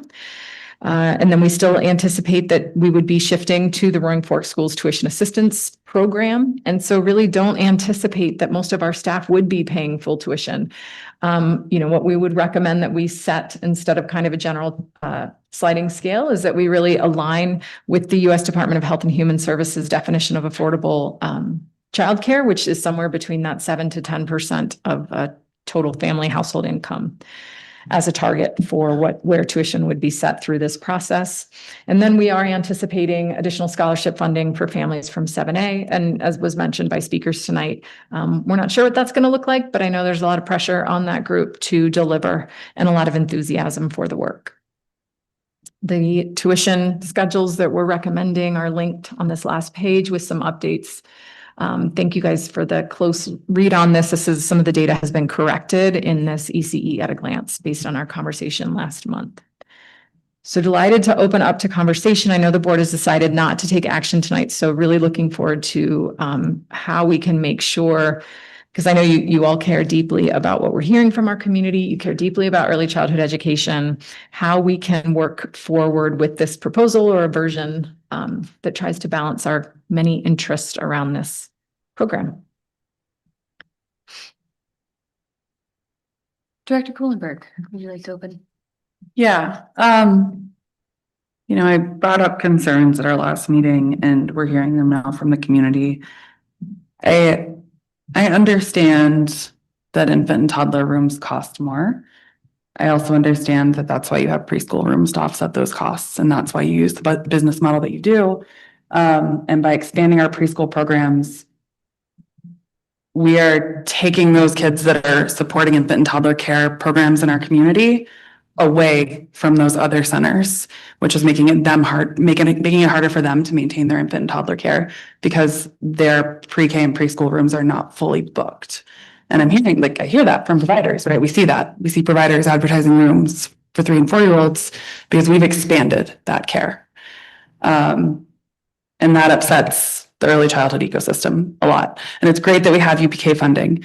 It is not, it makes sense at first glance that we would expand our preschool, but the unintended impact is that we're impacting infant and toddler programs at other centers because they can't balance their budget for the reasons that you're identifying here. Infant and toddler cares have never been able to stand alone and operate in the black. And that's in the best case scenario, right? When they're not we have all these in-kind services that we provide. So I just wanted to say that because I think that's really important for us to consider as a district as we move forward. If we're going to expand our preschool programs, we have to simultaneously attend to infant and toddler care needs, or we're devastating the care infrastructure and ecosystem outside of our own programming. And then we're doing more harm than good for our greater community. And I want us to be cautious about that. Specific questions. How many infants are we putting in a room? We put in 8. Math isn't mathing in the slides. 8 infants. 8 infants at last year's tuition times 9 months is 134 grand, not 128. And then the toddler numbers are way off. So 1786, 10 toddlers. What's their standard? 10 is standard in a toddler room once you're over 12 months. And if you multiply 1786, which was this year's tuition, times 10, times 9, you're at 160 grand in revenue if we're fully booked. So, and that's in that slide where we're saying for paying full tuition. So again, I appreciate the deeper dive. I just think if we're cutting this critical program that our staff are relying on, and I understand that classified staff ranked this at the bottom, but I think that's the wrong people to ask, right? We need to be asking the people they're hiring because this is a recruitment and retention benefit. And so how pivotal is this to the people that are trying to hire for these positions? Because that's where we value it as a board, I think. And it's not necessarily the employees, but the people trying to fill these positions. Can we hear from other directors? Yeah, And come back to I have a couple more questions. Okay, start with you for 5 Fine. minutes. Sorry. Director Ramirez, what are your thoughts? Yeah, it's funny, team, because we've had this conversation around ECE a lot. And I feel like I have been the stickler to say, why don't we have a budget, a line item for this? And I'm so glad we do. It is so necessary. It has been so necessary. And, one of the things that I think is extra frustrating is we made such a concerted effort to expand and to almost promote our programs, our ECE, our infant and toddler. I feel like as a board member, it's been such a big thing about we do it best. And I've respected that, we have made a concerted effort as a team to invest in it. And so to now be in this position where we're having this conversation about cutting this and, and very justly getting pushback from staff who do utilize it, and also family members who do utilize it, who find it easier to drop off your kid in the infant room and then, your kiddo at school, that ease, that ability, I think has been a benefit for so many of us that have utilized the program. And so I think it's really hard to try to reconcile, the place we find ourselves in, the realization that we're finding ourselves in, and also, trying to justify what we're trying to do here, the piecemeal that we're trying to do here. So, I say that to say that I think it's gonna be really important for the team as you guys go back after this discussion to really think through like the impact that the board has sort of shared with you guys in regards to like the feasibility, staff, retention, you know, all of those things and take that into consideration and come back to the team because I know that there is a solution here. I just think that unfortunately this solution, it came too late for us to actually be able to feel like we were on board with it. Sorry, go ahead. No, please. Director Nimmo, do you have anything you want to send my way? Okay, thank you. Just elevating my colleagues' comments, I think the recruitment and retention piece speaks to me on this one, where if we are talking about how important it is to keep professionals in the classroom to help them gain that experience, this is one of the most vulnerable times in any teacher's life. So it's never going to stack up by the numbers. And yet we are in a season where we are going to have to make incredibly difficult cuts. And I think the direction to the staff is to help us find the middle ground between those two very, very tangible realities. We can't lose staff just because they want to start a family. And if you're a new mom trying to juggle a teacher's workload, infant care is a make or break. And we lose enough of those young families to a lack of housing already, lots of other reasons. I believe what I'm hearing from my colleagues on the board is that there is a willingness to invest in this in the same way that we would invest in teachers in other ways. And so that middle ground that we kind of been talking about all week, it's a huge lift. I recognize the amount of time staff has put into bringing these proposals, the thoughtfulness they've gone through, and I am sorry to push it back to them again, but I know that the professionalism and the creative problem solving and the commitment that we see again and again from your staff will come through here, and I really appreciate that time. Now 5 minutes of open discussion. I just had a couple other questions. When we, on slide, oh, do I see numbers 3? So we're saying about 20% of infants and toddlers are getting full tuition scholarships. Does that mean that we're paying for that tuition with our allocation, with our general fund allocation, or are those dollars coming from somewhere else? Sorry, that is unclear. That means those families are paying full tuition. Okay, so 20% are paying full tuition, like paying not the receiving posted- full tuition scholarships. Correct. Got it. Okay, and then I've asked this question the past few years, and I saw it a bunch in comment tonight. Why are we still requiring full-time enrollment? Because I understand the need to increase tuition, and I also understand the reality of parents, especially in those young years. They bend over backwards and do whatever they can to access FFN care, to split their schedules, to make childcare accessible on the days they need it, which is often not 5 days a week. And I also don't think that developmentally that that's appropriate for infants, and it's not what is ideal for most families. And I know I pushed on this before, and it came up a lot in the comments tonight. And so I wanted to push on it again. Yeah, it's a tricky question. I would say we recognize that we don't have capacity to serve every early childhood need that's out there or style of program. And, these are 8 classrooms, 64 kids. And for the most part, they're full.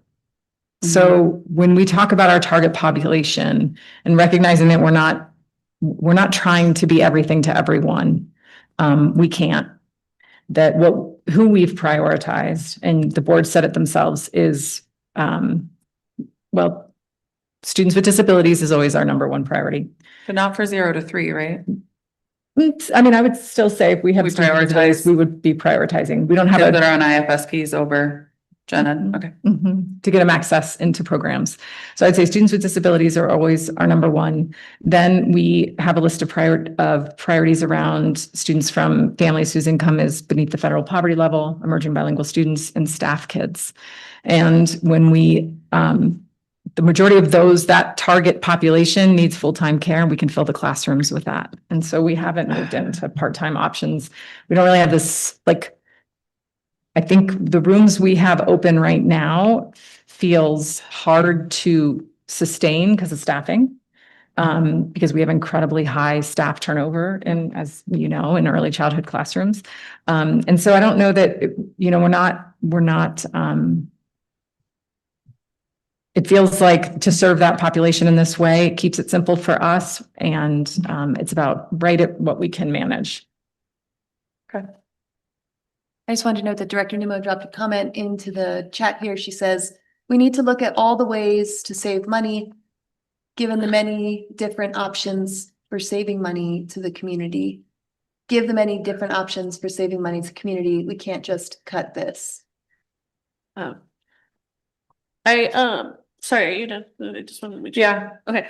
I also wanted to follow up on the staff tuition assistance program. I know we're talking about readjusting from the sliding scale to a one-on-one support and coaching with the FRC member. Can you please share more of that? Because I think. Yeah, sure. Our FRC has been around over 25 years, and for as long as I've been in the district has always worked with staff. And we have a lot of, that can be kind of awkward we have a family liaison in every school. We have early childhood liaisons in every community. And it can be a little awkward for staff to work directly with a liaison that's a colleague. And so when staff are connecting with the FRC, we often have them work with a family liaison or a program director that's not in their building or not in their community, just to protect confidentiality and have those conversations a little distant from the people you're working with every day. So we have a lot of established practices for staff to work directly with the FRC and have for a long time. What typically happens for families who are working, whether it's staff or any family working with the FRC, is they do really a comprehensive assessment of family needs and goals and barriers and opportunities. It's an evidence-based tool and practice that we follow families on their goals and needs, and whatever they want to work on is what we want to work on. And so if it's in this kind of realm where it's probably focused on, for the purpose of this conversation, early childhood care, funding, resources, what a family liaison will do is really work with a family to identify eligibility for a variety of programs. Everything from, looking at where you live to where you work. We cover 3 counties, which all have different funding streams for early childhood. So everything from Kids First to Early Head Start. Kids First is a Pitkin program. Early Head Start's an Eagle program. Depending on where you live, depending on where you work, your eligibility differs. So family liaisons, especially early childhood family liaisons, are trained in really helping families navigate all of those systems. And then they also work with, if we get to a point where we say, this is what it looks like a family can pay, and the liaisons are going, that's not making any sense. Like, we're not hitting targets on tuition assistance, or they're not eligible for XYZ reasons. We need to find something else. Then the FRC, and we currently do this, will basically tell the early childhood program, here's what this family can afford for early childhood tuition. And that might range from $25 a month to $1,700. But that process really looks at everything. And as many staff members and families work with the FRC thinking, maybe I'm coming in to talk about early childhood, they might identify that there are healthcare services that they might qualify for, programs like TANF or WIC, that are also beneficial, that can help take the pressure off of finances. Does that answer your question? Yeah, Madam Chair, can I request 2 more minutes, please, so we can finish Granted. questions? I wanted to follow up on that. So we have early childhood family liaisons then that are separate from school liaisons. We do, and they're kind of split by community. So we would, if an early childhood family liaison is working, like they're kind of Basalt based and Glenwood based and Carbondale based, we would have, if somebody doesn't want to work, if somebody's an early childhood teacher in Basalt and works regularly with their family liaison, but doesn't want to work to talk about their own family, we would pair them with another liaison from Glenwood or something. Are we using a metric to assess the effectiveness of this system that we're utilizing right now for FRC? For ECE? For ECE. For families. I would say the biggest metric would be like, are we serving our target population? Do families actually have access to our programs? And I would say when we look at our ECE at a glance and the demographics of the kids in our classrooms, I would say for the most part, we feel like families the families we are designed to target are for the most part finding us.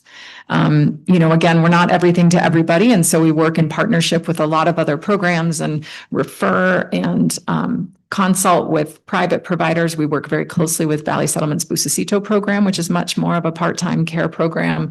We work closely with Mini College. We work closely with a variety of programs to make sure the parents kind of have what they need.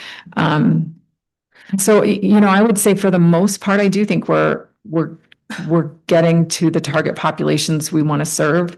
It's interesting, like we see some of our programs fill up really quickly. Like some of the programs are dominated by staff kids, and then others have open spaces for more of community. So it's not consistent per community.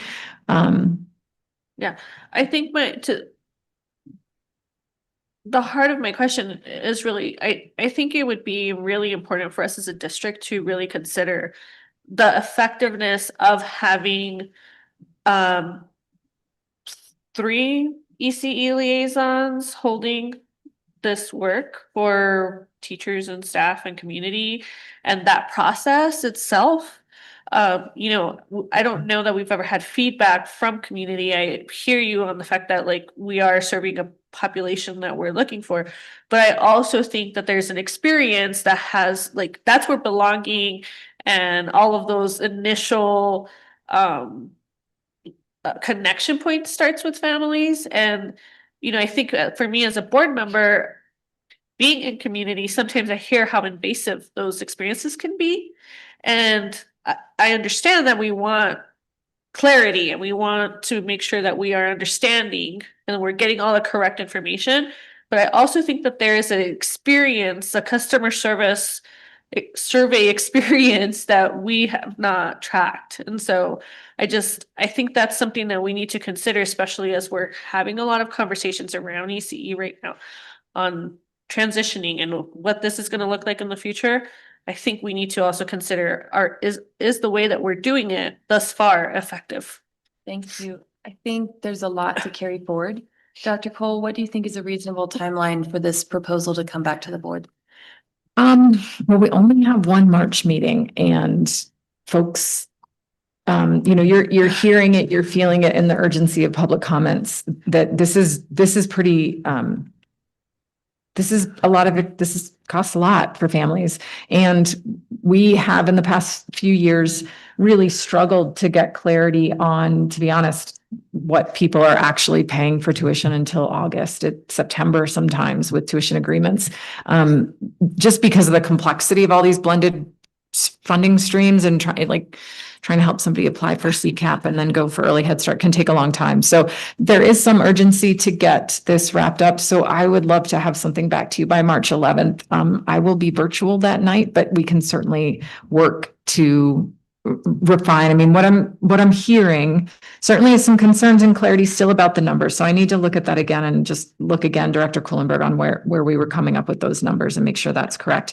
I do know there's been some confusion about the Basalt versus the other program rates, and I want to make sure I'm using the right ones. The Basalt program is open more days, so it costs more. So I want to clean that up. But what I'm hearing you name is that generally speaking, where we have landed with tuition rates for infants and toddlers is too high. You would not like to reduce our subsidies for these programs at this time. So, I hear middle ground, but I'm like, where does that go? I'm hearing also that there's potential to potentially reduce the increases for infant and toddlers, lift them up at pre-K to offset that. So we're not creating disequilibrium across the kind of ecosystem of going, well, move your kids over there at preschool because it's cheaper. So I hear that too. So I'm thinking that that's what I'm going to come back with is a revised tuition schedule that might see less increase at infant and toddler, more at preschool, but nothing going to this degree of savings.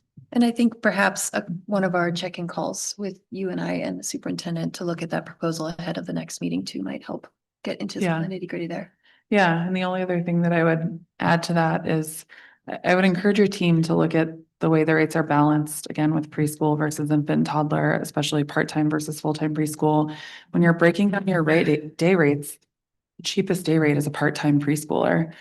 And in the average program, your price increases if you're part-time. And so I feel like we're doing the opposite in some ways of what the rest of the industry is doing. And especially by not increasing, like that rate is $68 a day, which is incredibly low based on comps for preschool programs, right? They're more in the $80 to $90 range. And our full-time rate is closer to that, but like there's room where we could shift some of those dollars, and that's gonna have less impact on families with UPK subsidies. So I would just encourage kind of look at that balance. Well, thank you all so much. That's a lot. Yeah. And it's been a lot this evening. It has, and I will say, I mean, I will also name that I know, I don't actually think we're out of time on this. Okay. And Director Kuhlenberg and I were remembering, we've done this in May with early child nutrition. So like, let's get it right. This is going to be a hard budgeting season. We got a lot more dollars to talk about. Let's get it right. Yeah. Thank you. Thank you. Appreciate that very much. The next business in order is board updates and appreciations. And I would like to note that Director Nimmo has left the virtual meeting. She had to go to bed. She is on East Coast time right now, so it is a late night. Let's begin updates and appreciations with Director Ramirez, if you're ready. Hey team, thanks for adjusting tonight. I almost didn't make it. And my appreciation today is for Director Nimmo, who jumped on last minute. I had promised her that she didn't have to jump on tonight because we would have quorum, and then I sick. So thank you to Director Nimmo. And then I don't have any updates. I've again just reiterate that I appreciate the team's effort to make sure that we're having more consistent financial conversations. I think it's important that we continue to do that throughout this process as we're in budgeting season. And yeah, that's it. Thanks. Director Kuhlenberg. Not many updates. The week ahead will be a busier one for me with health insurance committee coming back online, and some school visits, and policy committee all next week. It'll be a busy week. My appreciations are for the early childhood staff and teams. This is very complex from the top to bottom. I know it's hard, and we're not the only system grappling with it. So I'm grateful that we take the time to look at it thoughtfully and consider it, and are careful. Small friend on me. No bug on me. That's good. Is that good luck? So that's my first appreciation. The second is, maybe I did this one last time. Did I do one school, one book last time for Mr. Waller, who dressed up in a giant hamster costume?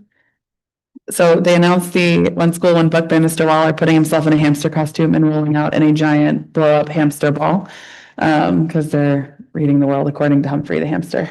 And also the school has adopted a hamster, which goes from classroom to classroom. So a special thanks to Mr. Waller and to all of our administrators that make these things extra memorable for our kids, because I guarantee that my kids will never forget the time their principal dressed up like a hamster. As far as reports, I don't have a ton. A lot of, as Dr. Cole mentioned, a lot of action in the JBC Joint Budget Committee at the General Assembly. No specific, actually, I guess, no actions yet, but a lot of talk that can be very impactful to us. Again, the specific ownership tax has not died as quickly as we continue to hope it will, the idea of it. And there's quite a few other variables. So we'll be keeping a close eye on that. And I just wanted to appreciate the flexibility shown by staff tonight and by the public that showed up to comment and was patient with the rest of our agenda, determined to be heard and seen. And we really appreciate that. It's hard to walk into a room and have to wait and have to manage waiting. And I was just really appreciative of the respect that was shown by the participants and then also the staff as we continue to deal with these difficult conversations. And I think if there is no objection, we will adjourn this meeting. It is 9:19 p.m.